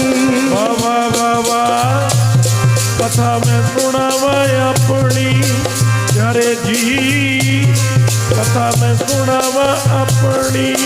वाह वाह वाह वाह कथा मैं सुनावा अपनी, प्यारे जी कथा मैं सुनावा अपनी। वाह वाह वाह वाह कथा मैं सुनावा अपनी, प्यारी जी कथा मैं सुनावा अपनी। तप करदे ਨੂੰ ਲਿਆਂਦਾ ਕਿਵੇਂ ਗੁਰਾਂ ਨੇ, कथा मैं सुनावा अपनी। तप करदे ਨੂੰ ਲਿਆਂਦਾ ਕਿਵੇਂ ਹਰੀ ਨੇ, कथा मैं सुनावा अपनी। तप करदे नूं लिआंदा किवें गुरां ने, कथा मैं सुनावा अपनी।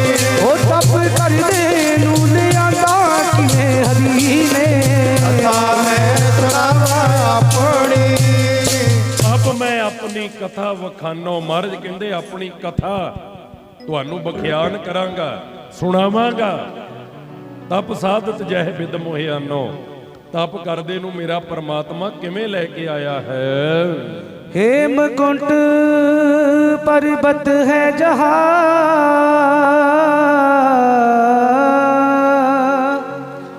सप्त श्रृंग सोबत है तहा।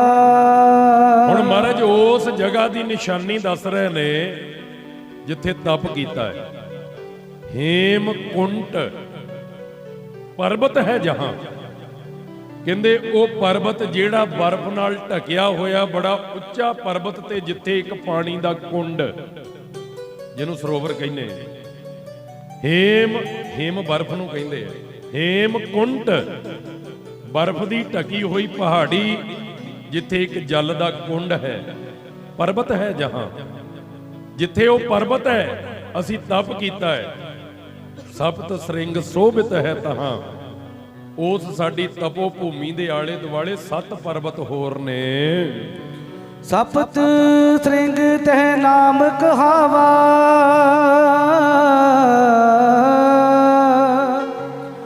ਪੰਡ ਰਾਜ ਜਹ ਜੋਗ ਕਮਾਵਾ।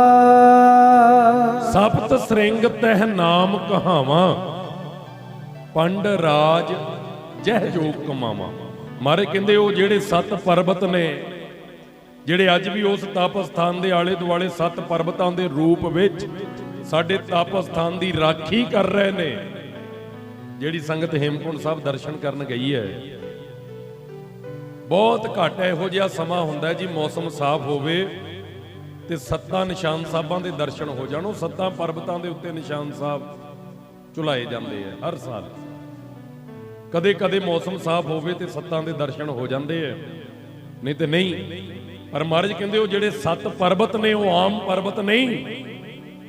ਸਪਤ ਸ੍ਰਿੰਗ ਤੈ ਨਾਮ ਕਹਾਵਾਂ, ਜਿਹੜੇ ਉਹ 7 ਪਰਬਤ ਨੇ, ਪੰਡ ਰਾਜ ਜਹ ਜੋਗ ਕਮਾਵਾਂ।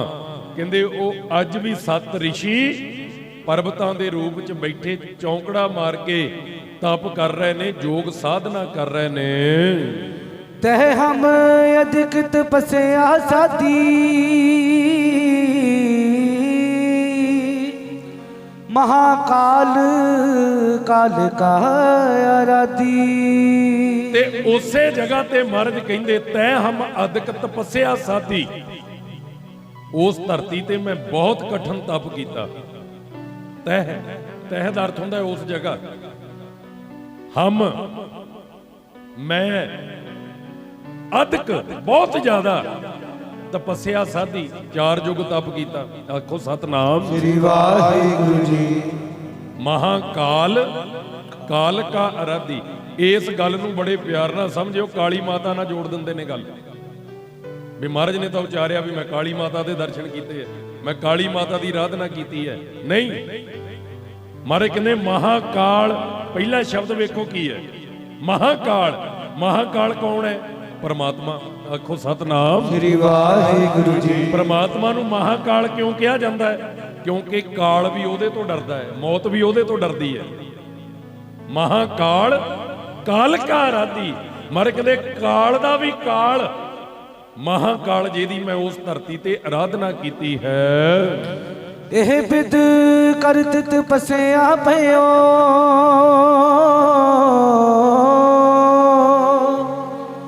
ਦੁਐ ਤੇ ਏਕ ਰੂਪ ਹਵੇ ਗਿਓ।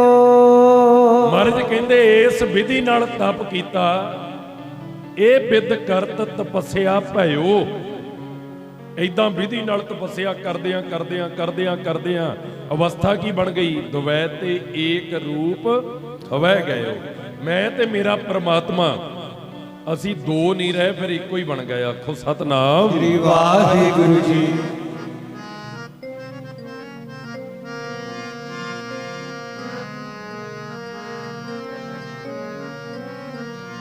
ਬਾਣੀ ਦਾ ਵਚਨ ਰਹਿਰਾਸ ਸਾਹਿਬ ਵਿੱਚ ਰੋਜ਼ ਪੜ੍ਹਦੇ ਹੋ ਤੁਸੀਂ। ਹਰ ਹਰ ਜਨ ਦੋਏ ਏਕ ਹੈ, ਹਰ ਹਰ ਜਨ ਦੋਏ ਏਕ ਹੈ। ਹਰ ਹਰ ਜਨ ਦੋਏ ਏਕ ਹੈ, ਹਰ ਹਰ ਜਨ ਦੋਏ ਏਕ ਹੈ। ਹਰ ਹਰ ਜਨ ਦੋਏ ਏਕ ਹੈ, ਹਰ ਹਰ ਜਨ ਦੋਏ ਏਕ ਹੈ। ਹਰ ਹਰ ਜਨ ਦੋਏ ਏਕ ਹੈ, ਹਰ ਹਰ ਜਨ ਦੋਏ ਏਕ ਹੈ। ਹਰ ਹਰ ਜਨ ਦੋਏ ਏਕ ਹੈ, ਹਰ ਹਰ ਜਨ ਦੋਏ ਏਕ ਹੈ।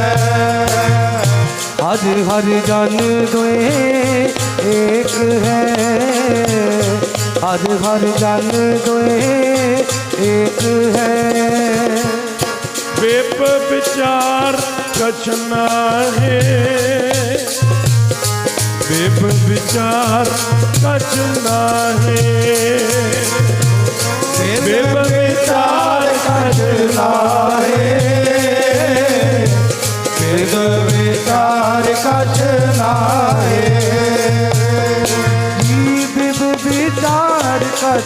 ਨਾਹੀ ਵਿਦ ਵਿਚਾਰ ਕਛ ਨਾਹੀ ਬਿਬ ਵਿਚਾਰ ਕਛ ਨਾਹੀ ਬਿਬ ਵਿਚਾਰ ਕਛ ਨਾਹੀ ਬਿਬ ਵਿਚਾਰ ਕਛ ਨਾਹੀ ਬਿਦ ਵਿਚਾਰ ਕਛ ਨਾਹੀ ਬਿਬ ਵਿਚਾਰ ਕਛ ਨਾਹੀ ਬਿਬ ਵਿਚਾਰ ਕਛ ਨਾਹੀ ਹਰ ਹਰ ਜਨ ਦੋਇ ਏਕ ਹੈ ਹਰ ਹਰ ਜਨ ਦੋਇ ਏਕ ਹੈ ਹਰ ਹਰ ਜਨ ਦੋਏ ਏਕ ਹੈ ਹਰ ਹਰ ਜਨ ਦੋਏ ਏਕ ਹੈ ਹਰ ਹਰ ਜਨ ਦੋਏ ਏਕ ਹੈ ਹਰ ਹਰ ਜਨ ਦੋਏ ਏਕ ਹੈ ਜਲ ਤੇ ਉਪਜਤ ਰੰਗ ਜਿਉ ਜਲ ਤੇ ਉਪਜਤ ਰੰਗ ਜਿਉ ਜਲ ਤੇ ਉਪਜਤ ਰੰਗ ਜਿਉ ਜਲ ਤੇ ਉਪਜਤ ਰੰਗ ਜਿਉ ਜਲ ਤੇ ਉਪਜਤ ਰੰਗ ਜਿਉ ਜਲ ਤੇ ਉਪਜਤ ਰੰਗ ਜਿਉ ਜਲ ਹੀ ਵਿਖੇ ਸਮਾਏ ਜਲ ਹੀ ਵਿਖੇ ਸਮਾਏ ਜਲ ਹੀ ਵਿਖੇ ਸਮਾਏ ਜਲ ਹੀ ਵਿਖੇ ਸਮਾਏ ਜਲ ਹੀ ਵਿਖੇ ਸਮਾਏ ਜਲ ਹੀ ਵਿਖੇ ਸਮਾਏ ਹਰ ਹਰ ਜਨ ਦੋਏ ਏਕ ਹੈ ਹਰ ਹਰ ਜਨ ਦੋਏ ਏਕ ਹੈ ਹਰ ਹਰ ਜਨ ਦੋਏ ਏਕ ਹੈ ਹਰ ਹਰ ਜਨ ਦੋਏ ਏਕ ਹੈ ਹਰ ਹਰ ਜਨ ਦੋਏ ਏਕ ਹੈ ਹਰ ਹਰ ਜਨ ਦੋਏ ਏਕ ਹੈ ਮਹਾਰਾਜ ਕਹਿੰਦੇ ਇਹ ਵਿਦ ਕਰਤ ਤਪੱਸਿਆ ਭਇਓ ਦੁਐ ਤੇ ਏਕ ਰੂਪ ਹੋਵੇ ਗਇਓ ਦੋ ਤੋਂ ਇੱਕੋ ਹੀ ਰੂਪ ਬਣ ਗਏ ਮੈਂ ਤੇ ਮੇਰਾ ਪਰਮਾਤਮਾ ਇੱਕਮਿਕ ਹੋ ਗਏ ਜੀ ਦਾਤ ਮਾਤ ਮੋਰੇ ਅਲਖ ਅਰਾਦਾ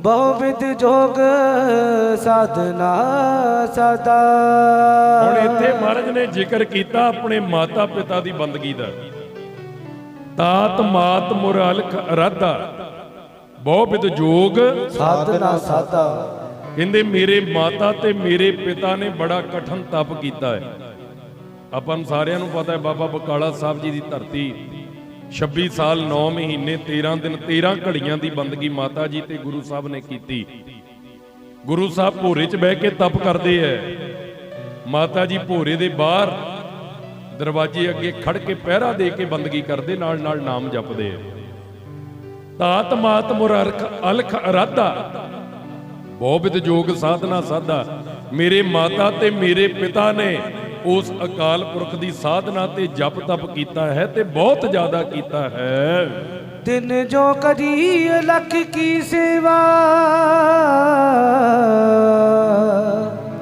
ਦਾਤੇ ਪਏ ਪ੍ਰਸੰਨ ਗੁਰਦੇਵਾ ਤੇ ਜਿਹੜੀ ਮੇਰੇ ਮਾਤਾ ਪਿਤਾ ਨੇ ਸੇਵਾ ਕੀਤੀ ਆਰਾਧਨਾ ਕੀਤੀ ਤਪ ਕੀਤਾ ਬੰਦਗੀ ਕੀਤੀ ਤੈਹ ਜੋ ਕਰੀ ਅਲਖ ਕੀ ਸੇਵਾ ਤਾਂ ਤੇ ਭਏ ਪ੍ਰਸੰਨ ਗੁਰਦੇਵਾ ਪ੍ਰਸੰਨ ਗੁਰਦੇਵਾ ਕਹਿੰਦੇ ਮੇਰੇ ਮਾਤਾ ਪਿਤਾ ਦੀ ਬੰਦਗੀ ਤੋਂ ਖੁਸ਼ ਹੋ ਕੇ ਪਰਮਾਤਮਾ ਨੇ ਫਿਰ ਉਹਨਾਂ ਨੂੰ ਖੁਸ਼ ਹੋ ਕੇ ਵਰ ਦਿੱਤਾ ਖੁਸ਼ ਵੀ ਹੋਏ ਤੇ ਪਰਮਾਤਮਾ ਖੁਸ਼ ਹੋ ਕੇ ਉਹਨਾਂ ਤੇ ਪ੍ਰਸੰਨ ਵੀ ਹੋਏ ਤੇ ਪ੍ਰਸੰਨ ਹੋ ਕੇ ਫਿਰ ਕਿਰਪਾ ਕੀ ਕੀਤੀ, ਅਗਲੀਆਂ ਪੰਕਤੀਆਂ 'ਚ ਸਰਵਣ ਕਰੋ ਜੀ। तिन प्रभ जब आयस मोह दिया,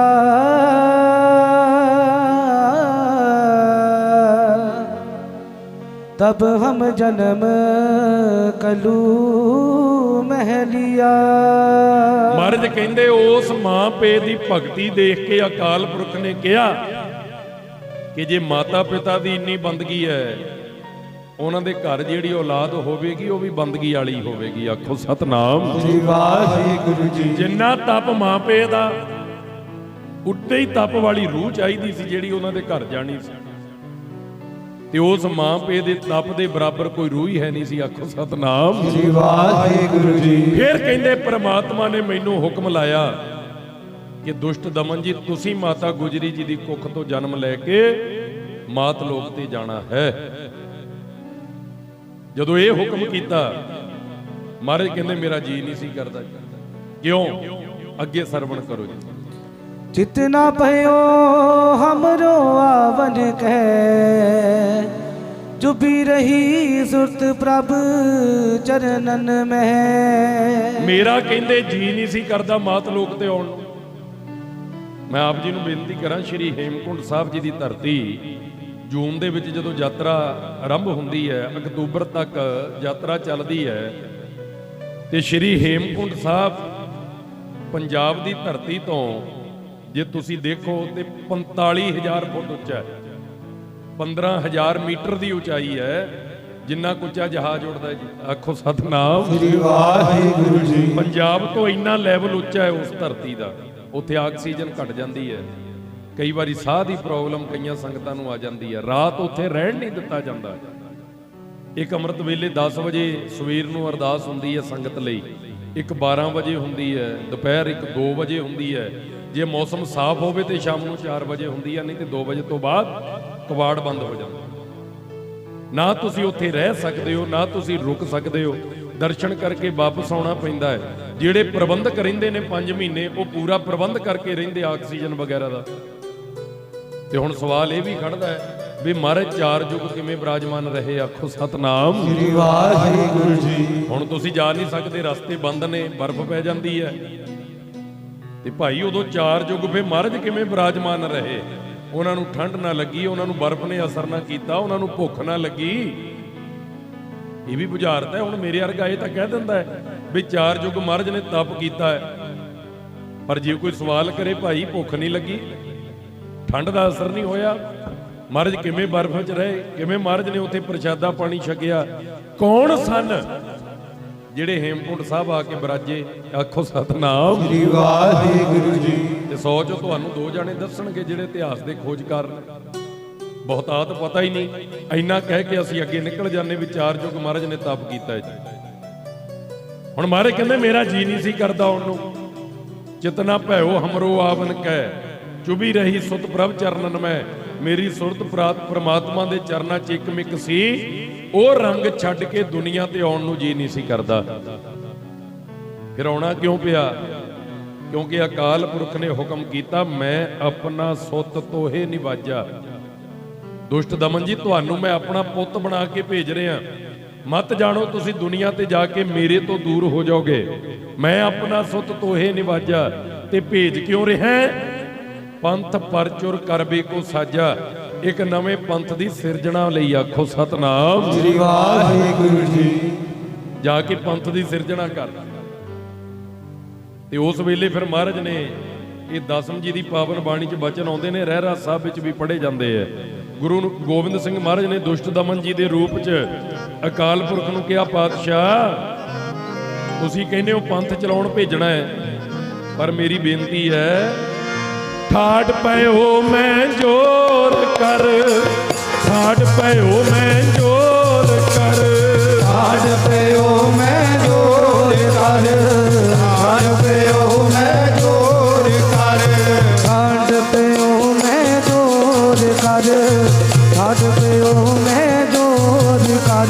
ਹਾਂਜੀ, ਠਾੜ ਪਇਓ ਮੈਂ ਜੋਰ ਕਰ, ਠਾੜ ਪਇਓ ਮੈਂ ਜੋਰ ਕਰ, ਠਾੜ ਪਇਓ ਮੈਂ ਜੋਰ ਕਰ, ਠਾੜ ਪਇਓ ਮੈਂ ਜੋਰ ਕਰ,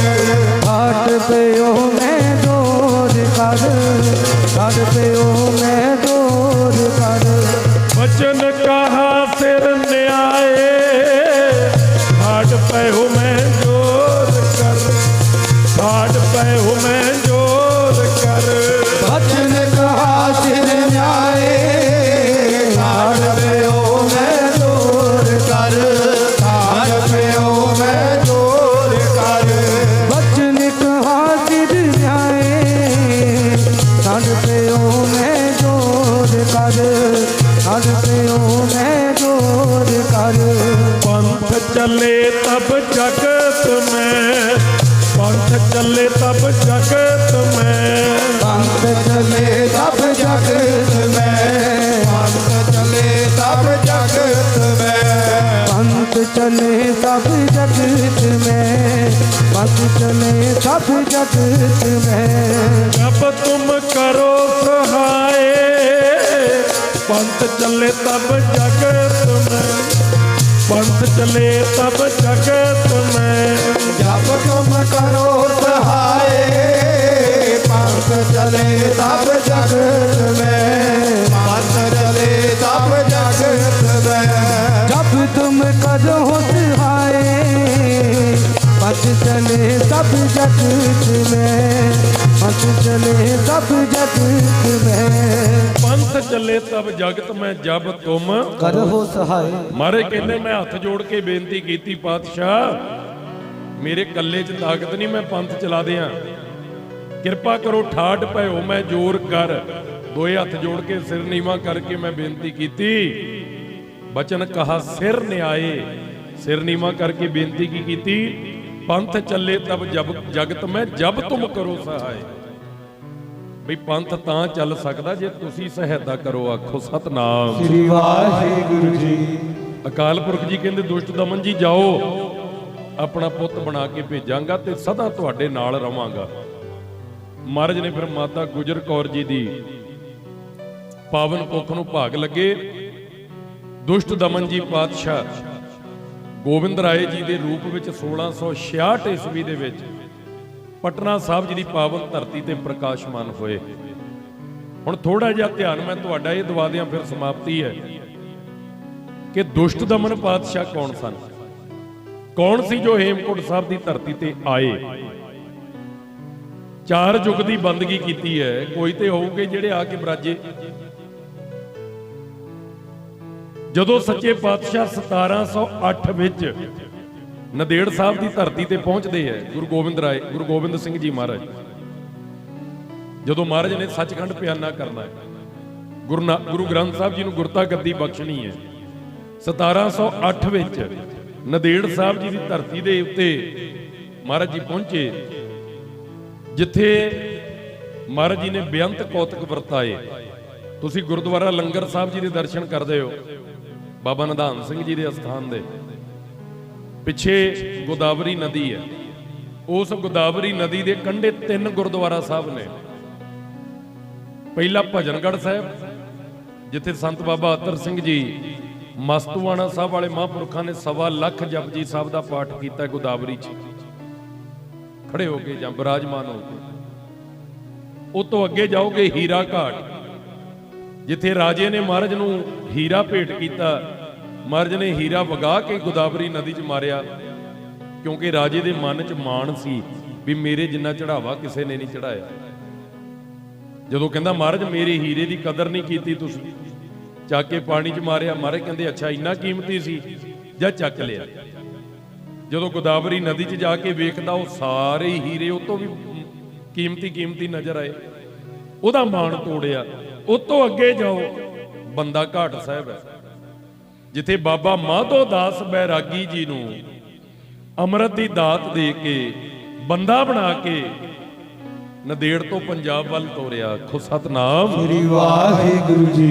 ਉਹ ਗੁਰਦੁਆਰਾ ਸਾਹਿਬ ਹੈ ਜੀ ਬੰਦਾ ਘਾਟ। ਹੁਣ ਤਾਂ ਉੱਥੇ ਫੱਟਿਆਂ ਤੇ ਲਿਖ ਕੇ ਇਤਿਹਾਸ ਲਾਤਾ ਜੀ, ਆਪਾਂ ਪੜ੍ਹ ਲਈਏ ਚਾਹੇ ਨਾ ਪੜ੍ਹੀਏ। ਪੁਰਾਣੇ ਸਮਿਆਂ ਦੇ ਵਿੱਚ ਜਦੋਂ ਤੁਸੀਂ ਯਾਤਰਾ ਕਰਦੇ ਸੀ, ਇਤਿਹਾਸਕ ਸਥਾਨ ਤੇ ਇੱਕ ਸਿੰਘ ਤੁਹਾਨੂੰ ਇਤਿਹਾਸ ਸੁਣਾਉਂਦਾ ਹੁੰਦਾ ਸੀ। ਜੋ ਤੁਸੀਂ ਜਾਣਾ ਉਹਨਾਂ ਨੇ ਇਤਿਹਾਸ ਸੁਣਾਉਣਾ। ਹੁਣ ਬਹੁਤ ਘੱਟ ਹੈ, ਜ਼ਿਆਦਾ ਲਿਖ ਕੇ ਲਾ ਦਿੱਤਾ ਗਿਆ ਇਤਿਹਾਸ ਕੀ ਹੈ ਗੁਰਦੁਆਰਾ ਸਾਹਿਬ ਦਾ। ਹੁਣ ਜਦੋਂ ਬੰਦਾ ਘਾਟ ਜਾਓਗੇ, ਬਾਬਾ ਬੰਦਾ ਸਿੰਘ ਬਹਾਦਰ ਜੀ ਦਾ ਇਤਿਹਾਸ ਸੁਣੋਗੇ, ਉੱਥੇ ਦਾ ਇੱਕ ਇਤਿਹਾਸ ਹੋਰ ਵੀ ਹੈ।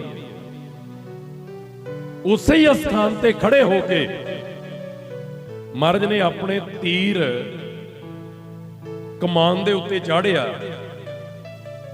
ਤੇ ਜਦੋਂ ਪੂਰਾ ਕਮਾਨ ਤੇ ਚਾੜ ਕੇ ਤੀਰ ਨੂੰ ਤੇ ਛੱਡਣ ਲੱਗੇ, ਤੇ ਮਹਾਰਾਜ ਨੇ ਬਚਨ ਕੀਤਾ, ਇਹ ਉਸ ਜਗ੍ਹਾ ਜਾ ਕੇ ਧਰਤੀ ਤੇ ਡਿੱਗੇਗਾ ਜਾਂ ਗੱਡ ਹੋ ਜਾਏਗਾ ਜਿੱਥੇ ਸਾਡਾ ਪਿਛਲੇ ਜਨਮ ਦਾ ਪੂਰਬਲਾ ਤਪ ਸਥਾਨ ਹੈ। ਆਖੋ ਸਤਨਾਮ ਸ੍ਰੀ ਵਾਹਿਗੁਰੂ ਜੀ। ਸੰਗਤ ਹੈਰਾਨ ਹੈ ਵੀ ਮਹਾਰਾਜ ਇੱਕ ਤੁਸੀਂ ਬਚਿੱਤਰ ਨਾਟਕ ਵਿੱਚ ਬਚਨ ਕੀਤਾ ਵੀ ਹੇਮਕੁੰਟ ਪਰਬਤ ਹੈ ਜਹਾਂ, ਵੀ ਉਹ ਤਪੋ ਭੂਮੀ ਦੱਸੀ ਹੈ ਕੋਈ। ਹੁਣ ਨੰਦੇੜ ਦੀ ਧਰਤੀ ਤੇ ਇੱਥੇ ਜਨਮ ਭੂਮੀ, ਪਹਿਲੇ ਜਨਮ ਦੇ ਵਿੱਚ ਤਪੋ ਭੂਮੀ ਕਿਹੜੀ ਹੈ? ਮਹਾਰਾਜ ਕਹਿੰਦੇ ਦੱਸਾਂਗਾ ਭਾਈ। ਤੀਰ ਚਲਾਇਆ, 1.5 ਕਿਲੋਮੀਟਰ ਦੀ ਵਿੱਥ ਤੇ ਹੈ ਸੱਚਖੰਡ ਸ੍ਰੀ ਹਜੂਰ ਸਾਹਿਬ। ਉਸ ਬੰਦਾ ਘਾਟ ਸਥਾਨ ਤੋਂ ਜਿੱਥੇ ਤਖਤ ਸਾਹਿਬ ਤੇ ਅੱਜ ਤੁਸੀਂ ਨਮਸਕਾਰ ਕਰਦੇ ਹੋ, ਬਾਬਾ ਕੁਲਵੰਤ ਸਿੰਘ ਜੀ ਸੇਵਾ ਕਰਦੇ ਆ, ਉਹ ਜਿੱਥੇ ਮਹਾਰਾਜ ਦਾ ਅੰਗੀਠਾ ਸਾਹਿਬ ਹੈ, ਅੰਦਰ ਜਾ ਕੋਈ ਨਹੀਂ ਸਕਦਾ। ਉਸ ਜਗ੍ਹਾ ਅੰਗੀਠਾ ਚਿਣਨ ਦਾ ਵੀ ਕੋਈ ਮਤਲਬ ਹੈ। ਉੱਥੇ ਅੰਗੀਠਾ ਕਿਉਂ ਚਣਵਾਇਆ ਮਹਾਰਾਜ ਨੇ? ਹੁਣ ਜਦੋਂ ਸੱਚੇ ਪਾਤਸ਼ਾਹ ਜੀ ਉਸ ਜਗ੍ਹਾ ਜਾ ਕੇ ਤੀਰ ਧਰਤੀ ਤੇ ਗੱਡ ਹੋ ਗਿਆ, ਉੱਥੇ ਇੱਕ ਦੇਵਤੇ ਦੀ ਜਗ੍ਹਾ ਬਣੀ ਹੋਈ ਹੈ ਜਿਹਦਾ ਨਾਮ ਹੈ ਵਸ਼ਲ ਰਾਏ। ਅੱਜ ਵੀ ਜਾਓਗੇ ਨਾ ਨੰਦੇੜ ਸਾਹਿਬ, ਕਿਤੇ ਖੋਜ ਕਰਿਓ, ਜਿਹੜੇ ਉੱਥੇ ਦੇ ਮਰਹੱਟੇ ਲੋਕ ਨੇ ਮਰਾਠੀ, ਅੱਜ ਵੀ ਬਹੁਤ ਘਰਾਂ 'ਚ ਵਸ਼ਲ ਰਾਏ ਰਾਜੇ ਦੀ ਪੂਜਾ ਹੁੰਦੀ ਹੈ। ਕਿਉਂ? ਕਹਿੰਦੇ ਬੜਾ ਧਰਮੀ ਰਾਜਾ ਸੀ, ਪ੍ਰਜਾ ਦੇ ਦੁੱਖ ਨੂੰ ਆਪਣਾ ਦੁੱਖ ਸਮਝਦਾ ਸੀ, ਉਹਨੂੰ ਦੇਵਤਾ ਕਰਕੇ ਲੋਕ ਪੂਜਦੇ ਆ। ਅੱਜ ਵੀ ਉਹਦੇ ਮੰਦਿਰ ਬਣਦੇ ਆ ਨੰਦੇੜ ਦੀ ਧਰਤੀ ਤੇ। ਹੁਣ ਉੱਥੇ ਉਹ ਜਗ੍ਹਾ ਬਣੀ ਹੈ, ਕੋਈ ਅਸਥਾਨ ਬਣਿਆ ਹੈ ਦੇਵਤੇ ਦਾ। ਮਾਰੇ ਕਹਿੰਦੇ ਇਹਨੂੰ ਪੱਟੋ, ਇਥੋਂ ਇੰਨੀ ਡੂੰਗੀ ਜਗ੍ਹਾ ਪੱਟਣੀ ਹੈ ਜੀ। ਹੁਣ ਆਖੇ ਕੋਈ ਨਹੀਂ ਲੱਗਦਾ ਵੀ ਇਹ ਤਾਂ ਦੇਵਤੇ ਦੀ ਜਗ੍ਹਾ ਜੀ, ਅਸੀਂ ਨਹੀਂ ਪੱਟਣ ਦੇਾਂਗੇ ਜਿਹੜੇ ਮੰਨਣ ਵਾਲੇ ਐ। ਮਾਰੇ ਕਹਿੰਦੇ ਜੇ ਸਾਡੀ ਤਪੋ ਭੂਮੀ ਥੱਲਿਓਂ ਨਾ ਨਿਸ਼ਾਨੀ ਨਿਕਲੀ, ਅਸੀਂ ਖੁਦ ਬਣਾ ਕੇ ਦੇਾਂਗੇ। ਸਤ ਵਚਨ ਜੀ। ਜਿੰਨਾ ਥਾਂ ਮਹਾਰਾਜ ਨੇ ਬਚਨ ਕੀਤਾ ਉਹ ਪੱਟਿਆ ਗਿਆ, ਤੇ ਜਦੋਂ ਜਗ੍ਹਾ ਨੂੰ ਪੁੱਟਿਆ ਗਿਆ, ਕੁਝ ਡੂੰਘਾਈ ਤੇ ਜਾ ਕੇ 2 ਕੰਗਣ ਮਿਲੇ ਮਹਾਰਾਜ ਦੇ। ਆਖੋ ਸਤਨਾਮ ਸ੍ਰੀ ਵਾਹਿਗੁਰੂ ਜੀ। ਅੱਜ ਉਹ ਕੰਗਣ ਕਿੱਥੇ ਨੇ?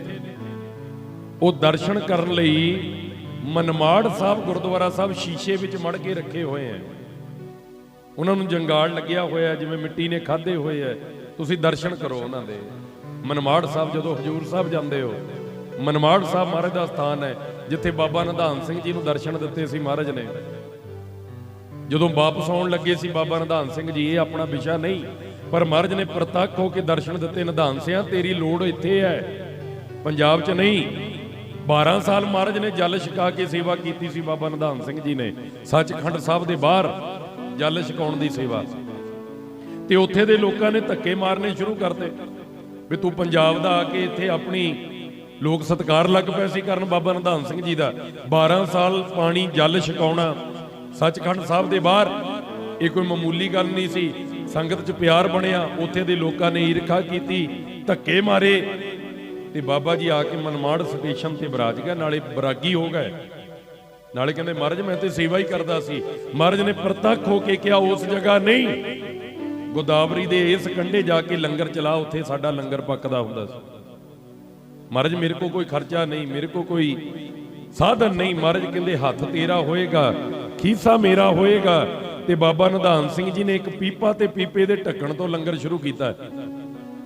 ਪੀਪੇ ਦੇ ਵਿੱਚ ਦਾਲ ਬਣਾ ਲੈਣੀ ਤੇ ਉਸ ਪੀਪੇ ਦੇ ਢੱਕਣ ਦੇ ਉੱਤੇ ਫੁਲਕਾ ਤਿਆਰ ਕਰਕੇ ਛਕਾ ਦੇਣਾ।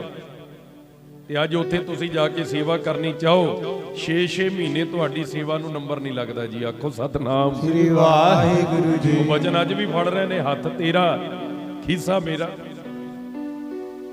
ਉਹ ਜਦੋਂ ਮਹਾਰਾਜ ਨੇ ਬਚਨ ਕੀਤਾ ਭਾਈ, ਕਹਿੰਦੇ ਜਦੋਂ ਪੁੱਟਿਆ ਗਿਆ ਜਗ੍ਹਾ ਥੱਲਿਓਂ ਕੰਗਣ ਮਿਲੇ, ਤੇ ਫਿਰ ਸੰਗਤ ਨੇ ਪੁੱਛਿਆ ਜਿਹੜੇ ਸਿੰਘ ਨਾਲ ਸੀ, ਮਹਾਰਾਜ ਇਹ ਤਪੋ ਭੂਮੀ ਕਿਹੜੀ ਹੈ? ਹੁਣ ਇਹ ਵੀ ਚਾਨਣਾ ਪਾ ਕੇ ਜਾਓ। ਤੇ ਬਚਨ ਆਉਂਦੇ ਨੇ, ਕਹਿੰਦੇ ਮਹਾਰਾਜ ਨੇ ਕਿਹਾ ਸਾਡਾ ਜਨਮ ਹੇਮਕੁੰਟ ਦੇ ਪਰਬਤ ਤੇ ਤਪੱਸਿਆ ਕਰਨ ਤੋਂ ਪਹਿਲਾਂ ਇਸ ਧਰਤੀ ਦੇ ਉੱਤੇ ਇੱਕ ਰਾਜਾ ਵਸ਼ਲ ਰਾਏ ਦੇ ਰੂਪ 'ਚ ਹੋਇਆ। ਧਰਮੀ ਰਾਜੇ ਕਹਿੰਦੇ ਸ਼ਿਕਾਰ ਖੇਡਣ ਦਾ ਸ਼ੌਂਕ, ਸ਼ਿਕਾਰ ਖੇਡਿਆ। ਜਦੋਂ ਸ਼ਿਕਾਰ ਖੇਡਿਆ, ਹਿਰਨ ਦਾ ਸ਼ਿਕਾਰ ਕੀਤਾ ਰਾਜੇ ਨੇ, ਬਚਨ ਰਾਏ ਨੇ। ਹਿਰਨ ਧਰਤੀ ਤੇ ਡਿੱਗਿਆ, ਪੇਟ ਪਾਟਾ ਤੀਰ ਲੱਗਣ ਨਾਲ। ਉਹ ਸੀ ਗਰਭਵਤੀ ਜੀ। ਕਹਿੰਦੇ ਜਦੋਂ ਉਹ ਡਿੱਗੀ ਧਰਤੀ ਤੇ ਹਿਰਨ, ਉਹਦੇ ਪੇਟ ਦੇ ਵਿੱਚੋਂ ਜੇ ਨਹੀਂ ਜਨਮ ਨਹੀਂ ਲਿਆ, ਬੱਚੇ ਵੀ ਪਾਟ ਕੇ ਪੇਟ ਬਾਹਰ ਆ ਗਏ। ਕਹਿੰਦੇ ਮਨ ਨੂੰ ਬਰਾਗ ਲੱਗਿਆ ਵੀ ਜਿਨ੍ਹਾਂ ਬੱਚਿਆਂ ਨੇ ਹਜੇ ਜ਼ਿੰਦਗੀ 'ਚ ਜਨਮ ਹੀ ਨਹੀਂ ਇਸ ਧਰਤੀ ਤੇ ਲਿਆ, ਮੈਂ ਉਹ ਵੀ ਮਾਰ ਦਿੱਤੇ। ਇਹਦਾ ਪਛਤਾਤਾਪ ਕਰਨਾ ਚਾਹਿਆ। ਕਹਿੰਦੇ ਰਾਜ ਭਾਗ ਤਿਆਗਿਆ ਤੇ ਜੋਗੀਆਂ ਦੀ, ਸਾਧੂਆਂ ਦੀ ਸੰਗਤ ਕੀਤੀ। ਆਖੋ ਸਤਨਾਮ ਸ੍ਰੀ ਵਾਹਿਗੁਰੂ ਜੀ। ਮੈਂ ਆਪ ਜੀ ਨੂੰ ਬੇਨਤੀ ਕਰਦਾ, ਬੜੀ ਪੁਰਾਣੀ 4 ਯੁੱਗ ਦਾ ਮਹਾਰਾਜ ਹੇਮਕੁੰਟ ਸਾਹਿਬ ਰਹੇ, ਉਸ ਤੋਂ ਪਹਿਲਾਂ ਦਾ ਬਚਨ ਹੈ। ਇਹ ਬੇਨਤੀ ਆਪ ਜੀ ਨੂੰ ਕਰਾਂ, 7 ਯੁੱਗ ਤੋਂ ਵੀ ਪਹਿਲਾਂ ਦਾ ਤਪੋ ਭੂਮੀ, ਉਸ ਧਰਤੀ ਤੇ ਅਵਸਥਾ ਹੁੰਦੀ ਹੈ ਸਮਾਧੀ ਦੀ। ਮਹਾਂਪੁਰਸ਼ਾਂ ਕੋਲ ਬੈਠੋ ਪਤਾ ਲੱਗਦਾ ਹੈ, ਪੜ੍ਹਾਈ ਕਰੋ ਅਧਿਆਤਮਕ ਦਾ ਪਤਾ ਲੱਗਦਾ ਹੈ। ਤੁਸੀਂ ਅੰਮ੍ਰਿਤਸਰ ਸਾਹਿਬ ਜਾਓ, 5 ਸਰੋਵਰ ਨੇ ਸ਼੍ਰੀ ਅੰਮ੍ਰਿਤਸਰ ਸਾਹਿਬ ਜੀ ਦੀ ਧਰਤੀ ਤੇ। ਸ਼੍ਰੀ ਅੰਮ੍ਰਿਤਸਰ ਜਿੱਥੇ ਹਰਮੰਦਰ ਸਾਹਿਬ ਹੈ, ਉਹ ਸਰੋਵਰ ਦਾ ਨਾਮ ਹੈ ਅੰਮ੍ਰਿਤਸਰ। ਅੰਮ੍ਰਿਤਸਰ, ਕੌਲਸਰ, ਰਾਮਸਰ, ਵਿਵੇਕਸਰ, ਸੰਤੋਖਸਰ, 5 ਸਰੋਵਰ ਨੇ। ਦੁਬਾਰਾ ਬੇਨਤੀ ਕਰਦਾ, ਅੰਮ੍ਰਿਤਸਰ, ਕੌਲਸਰ, ਰਾਮਸਰ, ਵਿਵੇਕਸਰ ਤੇ ਸੰਤੋਖਸਰ। ਹੁਣ ਜਦੋਂ ਸੰਤੋਖਸਰ ਗੁਰਦੁਆਰਾ ਸਾਹਿਬ ਤੁਸੀਂ ਦਰਸ਼ਨ ਕਰੋਗੇ, ਉੱਥੇ ਦਾ ਇਤਿਹਾਸ ਪੜ੍ਹੋ।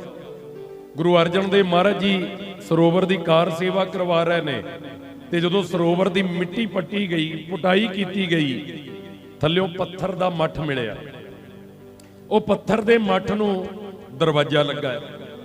ਸੰਗਤ ਨੇ ਆ ਕੇ ਮਹਾਰਾਜ ਨੂੰ ਕਿਹਾ, ਮਹਾਰਾਜ ਪੱਥਰ ਦਾ ਮੱਠ ਹੈ ਜਿਹੜਾ ਮਿੱਟੀ ਚੋਂ ਨਿਕਲਿਆ, ਤੇ ਉਹਨੂੰ ਦਰਵਾਜ਼ਾ ਲੱਗਾ। ਮਹਾਰਾਜ ਕਹਿੰਦੇ ਦਰਵਾਜ਼ਾ ਖੋਲੋ। ਦਰਵਾਜ਼ਾ ਖੋਲਿਆ, ਵਿੱਚ ਸਾਧੂ ਬੈਠਾ ਚੌਂਕੜਾ ਲਾ ਕੇ ਸਮਾਧੀ 'ਚ। ਵੱਡੀਆਂ ਵੱਡੀਆਂ ਜਟਾਵਾਂ, ਹੱਥਾਂ ਦੇ ਨਹੁੰ ਵੱਡੇ ਵੱਡੇ ਹੋਏ ਪਏ ਸਮਾਧੀ ਦੀ। ਤੇ ਕੋਮਾ 'ਚ ਗਏ ਬੰਦੇ ਦੀ ਇੱਕੋ ਹੀ ਅਵਸਥਾ ਹੁੰਦੀ ਹੈ। ਕੋਈ ਬੰਦਾ ਕੋਮਾ 'ਚ ਚਲਿਆ ਜਾਏ, ਕੋਈ ਸਮਾਧੀ ਲਾ ਲਵੇ, ਇੱਕੋ ਅਵਸਥਾ 'ਚ ਹੈ। ਪਰ ਫਰਕ ਇਹ ਹੈ, ਕੋਮਾ ਵਾਲੇ ਨੂੰ ਪਤਾ ਨਹੀਂ ਮੈਂ ਕਿੱਥੇ ਹਾਂ। ਸਾਹ ਉਹਦੇ ਵੀ ਚੱਲਦੇ ਐ, ਕੇਸ ਉਹਦੇ ਵੀ ਵੱਧ ਜਾਣਗੇ ਸਿਰ ਦੇ, ਹੋਸ਼ ਨਹੀਂ ਹੈ, ਸੱਟ ਲੱਗੀ ਹੈ, ਉਹਨੂੰ ਪਤਾ ਨਹੀਂ ਮੈਂ ਕਿੱਥੇ ਹਾਂ। ਪਰ ਜਿਹੜੇ ਦਸਮ ਜੀ ਦੀ ਬਖਸ਼ਿਸ਼ ਹੋਣ ਵਾਲੇ, 10ਵੇਂ ਦਵਾਰ ਦੀ ਬਖਸ਼ਿਸ਼ ਵਾਲੇ, ਜਿਹੜੇ 10ਵੇਂ ਦਵਾਰ ਸਿਮਰਨ ਕਰਕੇ ਪ੍ਰਾਪਤ ਕਰਦੇ ਆ, ਸਮਾਧੀ ਲੱਗਦੀ ਹੈ, ਉਹਨਾਂ ਨੂੰ ਪਤਾ ਹੈ ਸਾਡੀ ਆਤਮਾ ਕਿੱਥੇ ਘੁੰਮ ਰਹੀ ਹੈ। ਆਖੋ ਸਤਨਾਮ ਸ੍ਰੀ ਵਾਹਿਗੁਰੂ ਜੀ। ਫਰਕ ਆਹ ਹੁੰਦਾ ਹੈ। ਮੈਂ ਇਹ ਵੀ ਬੇਨਤੀ ਕਰ ਦਵਾਂ ਤੁਹਾਨੂੰ, ਬਹੁਤ ਬਰੀਕ ਗੱਲ ਹੈ, ਠੀਕ ਹੈ, ਹੁਣ ਚੱਲੀ ਹੈ ਗੱਲ, ਪੂਰੀ ਕਰਨੀ ਚਾਹੀਦੀ ਹੈ। ਸਾਡੇ ਸਰੀਰ ਦੇ ਖੱਬੇ ਪਾਸੇ ਇੱਕ ਬਾਲ ਤੋਂ ਵੀ ਬਰੀਕ ਨਾੜੀ ਹੁੰਦੀ ਹੈ, ਉਹਦਾ ਨਾਮ ਹੈ ਰੁਦਰਕਸ਼ ਨਾੜੀ। ਡਾਕਟਰ ਲੋਕ ਪਤਾ ਨਹੀਂ ਕੀ ਕਹਿੰਦੇ ਹੋਣਗੇ, ਉਹ ਰੁਦਰਕਸ਼ ਨਾੜੀ ਹੈ, ਬਾਲ ਤੋਂ ਵੀ ਬਰੀਕ ਹੈ। ਉਸ ਨਾੜੀ ਦਾ ਕੰਮ ਹੁੰਦਾ ਹੈ ਤੁਹਾਡੇ ਪੈਰ ਦੇ ਅੰਗੂਠੇ ਤੋਂ ਲੈ ਕੇ ਸਿਰ ਤੱਕ, ਜਿੱਥੇ ਵੀ ਤੁਹਾਡੇ ਸਰੀਰ 'ਚ ਦਰਦ ਹੈ, ਉਹ ਨਾੜੀ ਤੁਹਾਨੂੰ ਦੱਸਦੀ ਹੈ ਵੀ ਤੇਰੇ ਗੋਡਿਆਂ 'ਚ ਦਰਦ ਹੋ ਰਿਹਾ ਹੈ, ਤੇਰੇ ਪੈਰਾਂ 'ਚ ਦਰਦ ਹੋ ਰਿਹਾ ਹੈ, ਤੇਰੇ ਮੋਢਿਆਂ 'ਚ ਦਰਦ ਹੋ ਰਿਹਾ ਹੈ। ਤੇ ਜਦੋਂ ਕਈ ਵਾਰੀ ਕਿਸੇ ਦਾ ਆਪਰੇਸ਼ਨ ਹੋਵੇ, ਗੋਡਿਆਂ ਦਾ, ਪੈਰ ਦਾ, ਲੱਤ ਦਾ, ਹੱਥ ਦਾ, ਤੇ ਬੰਦਾ ਆਮ ਕਰਕੇ ਕਹਿੰਦਾ ਜੀ ਅੱਖਾਂ ਮੇਰੀਆਂ ਖੁੱਲੀਆਂ ਸੀ, ਦਰਦ ਨਹੀਂ ਹੋਇਆ। ਕਹਿੰਦੇ ਨਾ ਕਈ ਵੀ ਅੱਖਾਂ ਖੁੱਲੀਆਂ ਸੀ, ਸਾਹਮਣੇ ਆਪਰੇਸ਼ਨ ਹੁੰਦਾ ਸੀ, ਦਰਦ ਨਹੀਂ ਹੋਇਆ। ਹੁੰਦਾ ਕਿਵੇਂ? ਨਾੜੀ ਤਾਂ ਬਲੌਕ ਕਰਤੀ ਕੁਝ ਘੰਟਿਆਂ ਲਈ। ਆਖੋ ਸਤਨਾਮ ਸ੍ਰੀ ਵਾਹਿਗੁਰੂ ਜੀ। ਦਰਦ ਵਾਲੀ ਨਾੜੀ ਤਾਂ ਬੰਦ ਕਰਤੀ ਦਵਾਈ ਲਾ ਕੇ, ਦਵਾਈ ਭਰ ਦਿੱਤੀ ਇੰਜੈਕਸ਼ਨ ਨਾਲ, ਨਾੜੀ ਨੇ ਕੰਮ ਕਰਨਾ ਬੰਦ ਕਰ ਦਿੱਤਾ ਜੀ। 2 ਘੰਟੇ ਲਈ, 4 ਘੰਟੇ ਲਈ, 6 ਘੰਟੇ ਲਈ ਦਰਦ ਕਿਵੇਂ ਹੋਵੇ? ਪਰ ਜਦੋਂ ਦਵਾਈ ਦਾ ਅਸਰ ਖਤਮ ਹੁੰਦਾ, ਦਰਦ ਹੁੰਦਾ ਕਿ ਨਹੀਂ ਹੁੰਦਾ? ਆਖੋ ਸਤਨਾਮ ਸ੍ਰੀ ਵਾਹਿਗੁਰੂ ਜੀ। ਆ ਜਿਹੜੀਆਂ ਪੇਨ ਕਿਲਰ ਖਾਂਦੇ ਹੋ ਤੁਸੀਂ, ਇਹ ਦਰਦ ਥੋੜੋ ਹਟਾਉਂਦੀਆਂ। ਦਰਦ ਆਪਣੇ ਆਪ ਹਟਦਾ ਹੈ, 2 ਦਿਨ 'ਚ ਹਟੇ, 4 ਦਿਨ 'ਚ ਹਟੇ, 10 ਦਿਨ 'ਚ ਹਟੇ, ਦਰਦ ਹਟਦਾ ਆਪੇ ਹੀ ਹੈ। ਪੇਨ ਕਿਲਰ ਸਿਰਫ ਤੁਹਾਨੂੰ ਉਸ ਨਾੜੀ ਨੂੰ ਆਰਾਮ ਦਿੰਦੀ ਹੈ ਜਿਹੜੀ ਤੁਹਾਨੂੰ ਦਰਦ ਨਾ ਦੱਸੇ ਵੀ ਤੇਰੇ ਦਰਦ ਹੋ ਰਿਹਾ। ਬਸ ਤਾਂ ਹੀ ਹੈ ਤੁਸੀਂ ਕਈ ਦੇਖੋ ਗੋਡਿਆਂ ਦੀਆਂ ਦਵਾਈਆਂ ਖਾਂਦੇ ਆ, ਮਹੀਨਾ ਕਿਤੇੋਂ ਖਾਧੀ, ਅਸਰ ਹਟ ਗਿਆ, ਫਿਰ ਹੋਰ ਥਾਂ ਚਲੇ ਗਏ, ਫਿਰ ਉਹ ਮਹੀਨਾ ਖਾਧੀ, ਅਸਰ ਹਟ ਗਿਆ, ਹੋਰ ਥਾਂ ਚਲੇ ਗਏ। ਫਿਰ ਜੇ ਦਰਦ ਹਟਦਾ ਹੁੰਦਾ ਤਾਂ ਦਵਾਈ ਨਾਲ ਹਟ ਜਾਂਦਾ।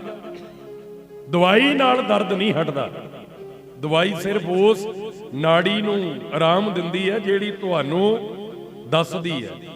ਖੈਰ ਮੈਂ ਬੇਨਤੀ ਕਰਾਂ, ਉਹ ਰੁਦਰਾਕਸ਼ ਨਾੜੀ ਜਿਹਦੇ ਚ ਜੋਗੀ ਪ੍ਰਾਣਾਯਾਮ ਕਰਕੇ, ਯੋਗ ਸਾਧਨਾ ਕਰਕੇ ਆਪਣੇ ਸਾਹ ਉਸ ਨਾੜੀ ਚ ਪਾਉਂਦੇ ਨੇ। ਆਖੋ ਸਤਨਾਮ ਸ੍ਰੀ ਵਾਹਿਗੁਰੂ ਜੀ। ਇਹ ਗੱਲਾਂ ਆਪਣੇ ਉੱਤੋਂ ਦੀ ਲੰਘਣ ਵਾਲੀਆਂ ਨੇ।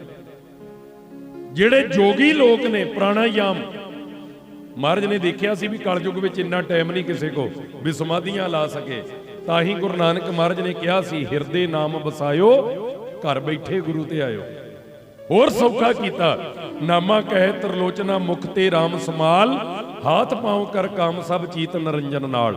ਵੀ 70-80 ਸਾਲ ਦੀ ਤਾਂ ਤੇਰੀ ਉਮਰ ਹੈ, ਪਹਿਲਾਂ 20 ਸਾਲ ਤੈਨੂੰ ਹੋਸ਼ ਸਾਂਭਦੇ ਨੂੰ ਲੱਗ ਜਾਂਦੇ ਐ, ਪੜ੍ਹਦਿਆਂ ਲਿਖਦਿਆਂ ਨੂੰ ਲੱਗ ਜਾਂਦੇ 25-30 ਸਾਲ, ਫਿਰ ਵਿਆਹ ਹੋ ਜਾਂਦਾ, ਫਿਰ ਬੱਚੇ ਪਾਲਣ ਲੱਗ ਜਾਂਦਾ ਹੈ, ਘਰ ਬਣਾਉਣ ਲੱਗ ਜਾਂਦਾ, ਘਰਦਿਆਂ ਨੂੰ ਕਮਾਈ ਕਰਕੇ ਦੇਣ ਲੱਗ ਜਾਂਦਾ ਹੈ। ਸਮਾਧੀ ਤੋਂ ਕਦ ਲਾਈ? ਆਖੋ ਸਤਨਾਮ ਸ੍ਰੀ ਵਾਹਿਗੁਰੂ ਜੀ। ਇਹ ਤਾਂ ਉਹਨਾਂ ਵੇਲਿਆਂ 'ਚ ਸਮਾਧੀਆਂ ਲੱਗਦੀਆਂ ਸੀ। ਸਤਯੁਗ ਵਿੱਚ 1 ਲੱਖ ਵਰਾ ਉਮਰ ਸੀ ਬੰਦੇ ਦੀ, 1 ਲੱਖ ਵਰਾ ਸਤਯੁਗ ਵਿੱਚ ਉਮਰ ਦੱਸੀ ਜਾਂਦੀ ਹੈ ਵੇਦਾਂ ਗ੍ਰੰਥਾਂ 'ਚ।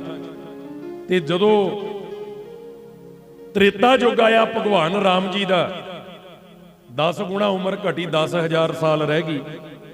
ਦੁਆਪਰ ਯੁੱਗ ਆਇਆ ਕ੍ਰਿਸ਼ਨ ਭਗਵਾਨ ਜੀ ਦਾ, 10 ਗੁਣਾ ਉਮਰ ਘਟੀ ਤੇ 1000 ਵਰਾ ਰਹਿ ਗਈ।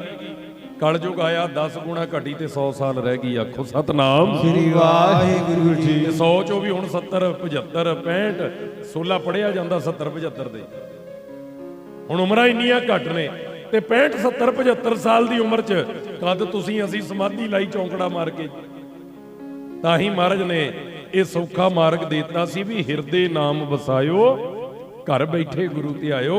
ਹੱਥੀਂ ਪੈਰੀ ਕੰਮ ਵੀ ਕਰੀ ਜਾਓ ਤੇ ਉਹਦਾ ਨਾਮ ਵੀ ਜਪੀ ਜਾਓ, ਆਹੀ ਤੁਹਾਡੀ ਸਮਾਧੀ ਹੈ। ਪਰ ਮੈਂ ਬੇਨਤੀ ਕਦੋਂ ਦੀ ਕਰਦਾ, ਸਤਯੁਗ ਤੋਂ ਵੀ ਪਹਿਲਾਂ ਦੀ।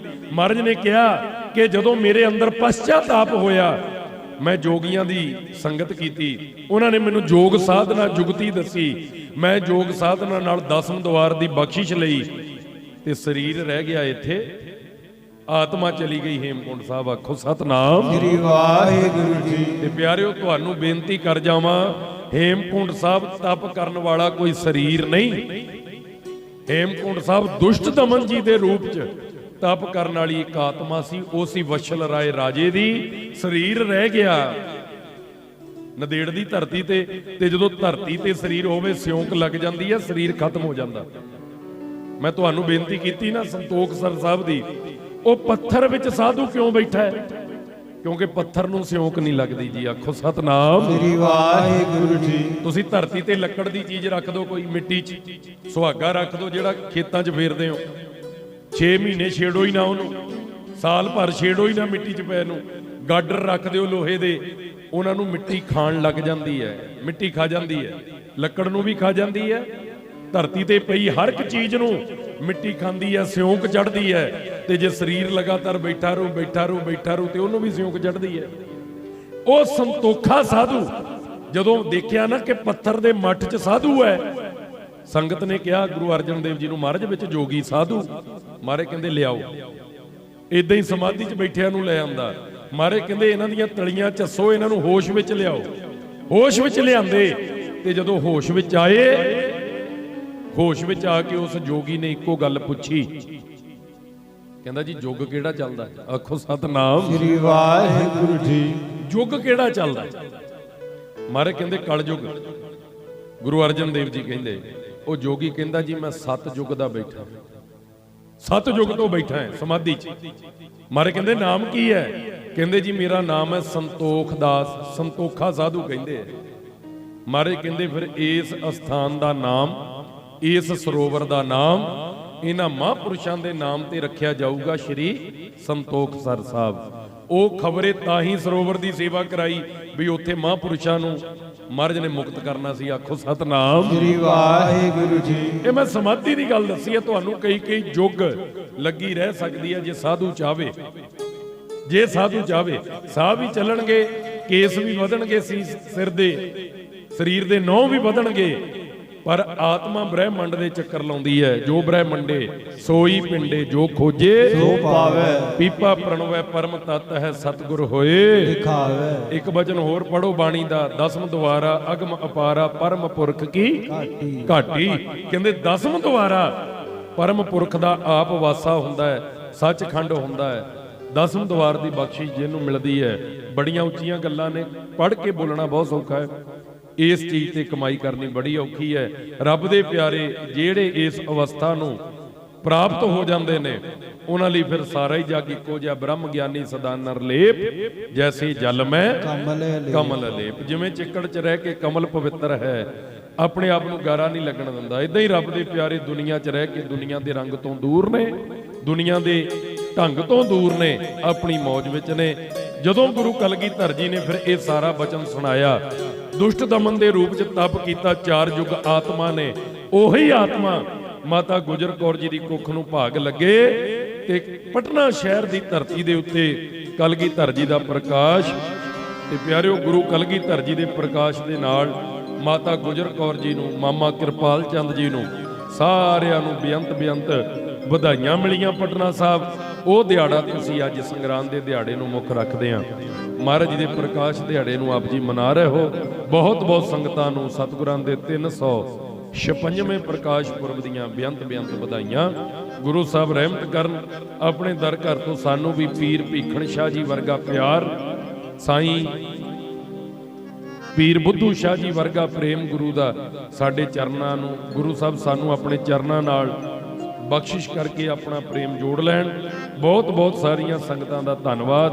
ਦੂਰੋਂ ਨੇੜਿਓਂ ਚੱਲ ਕੇ ਆਪ ਜੀ ਸਤਿਗੁਰਾਂ ਦੇ ਚਰਨਾਂ 'ਚ ਪਹੁੰਚੇ ਹੋ ਜੀ ਆਇਆਂ ਨੂੰ ਬਹੁਤ ਧੰਨਵਾਦ। ਸ਼੍ਰੀਮਾਨ ਸੰਤ ਬਾਬਾ ਸੁਰਜੀਤ ਸਿੰਘ ਜੀ, ਸ਼੍ਰੀਮਾਨ ਸੰਤ ਬਾਬਾ ਸਤਵਿੰਦਰ ਸਿੰਘ ਜੀ, ਮਹਾਂਪੁਰਖਾਂ ਦਾ। ਔਰ ਅਤੀ ਧੰਨਵਾਦ ਗੁਰੂ ਕੇ ਵਜ਼ੀਰ ਗ੍ਰੰਥੀ ਸਿੰਘ ਬਾਬਾ ਜੀ ਹੋਰਾਂ ਦਾ, ਜਿਨ੍ਹਾਂ ਨੇ ਪਰਸੋਂ ਰੋਜ਼ ਤੋਂ ਧੁਰਕੀ ਬਾਣੀ ਦੇ ਜਾਪ ਸ਼੍ਰੀ ਅਖੰਡ ਜਾਪ ਸਾਹਿਬ ਸਾਨੂੰ ਤੁਹਾਨੂੰ ਸਾਰਿਆਂ ਨੂੰ ਬਾਣੀ ਸਰਵਣ ਕਰਵਾਈ। ਔਰ ਸਭ ਤੋਂ ਵੱਧ ਕੋਟਾਨ ਕੋਟ ਧੰਨਵਾਦ ਧੰਨ ਸਾਹਿਬ ਸ਼੍ਰੀ ਗੁਰੂ ਗ੍ਰੰਥ ਸਾਹਿਬ ਸੱਚੇ ਪਾਤਸ਼ਾਹ ਜੀ ਦਾ, ਜਿਨ੍ਹਾਂ ਨੇ ਤਰਸ ਕਰਕੇ ਇਹ ਸਤ ਸੰਗ ਦੀ ਘੜੀਆਂ ਬਖਸ਼ੀਆਂ ਨੇ। ਆਓ ਅਖੀਰ 'ਚ ਸ਼ਲੋਕ, ਕੋਈ ਵੀ ਰਸਨਾ ਵਾਂਝੀ ਨਾ ਰਵੇ। ਉਪਰੰਤ ਅਗਲਾ ਪ੍ਰੋਗਰਾਮ ਭਾਈ ਸਾਹਿਬ ਭਾਈ ਲਖਵੀਰ ਸਿੰਘ ਜੀ ਆਪ ਜੀ ਨੂੰ ਸਰਵਣ ਕਰਾਉਣਗੇ ਜੀ। ਹੋਈਆਂ ਤਮਾਮ ਭੁੱਲਾਂ ਚੁੱਕਾਂ ਦੀ ਖਿਮਾ ਜੀ।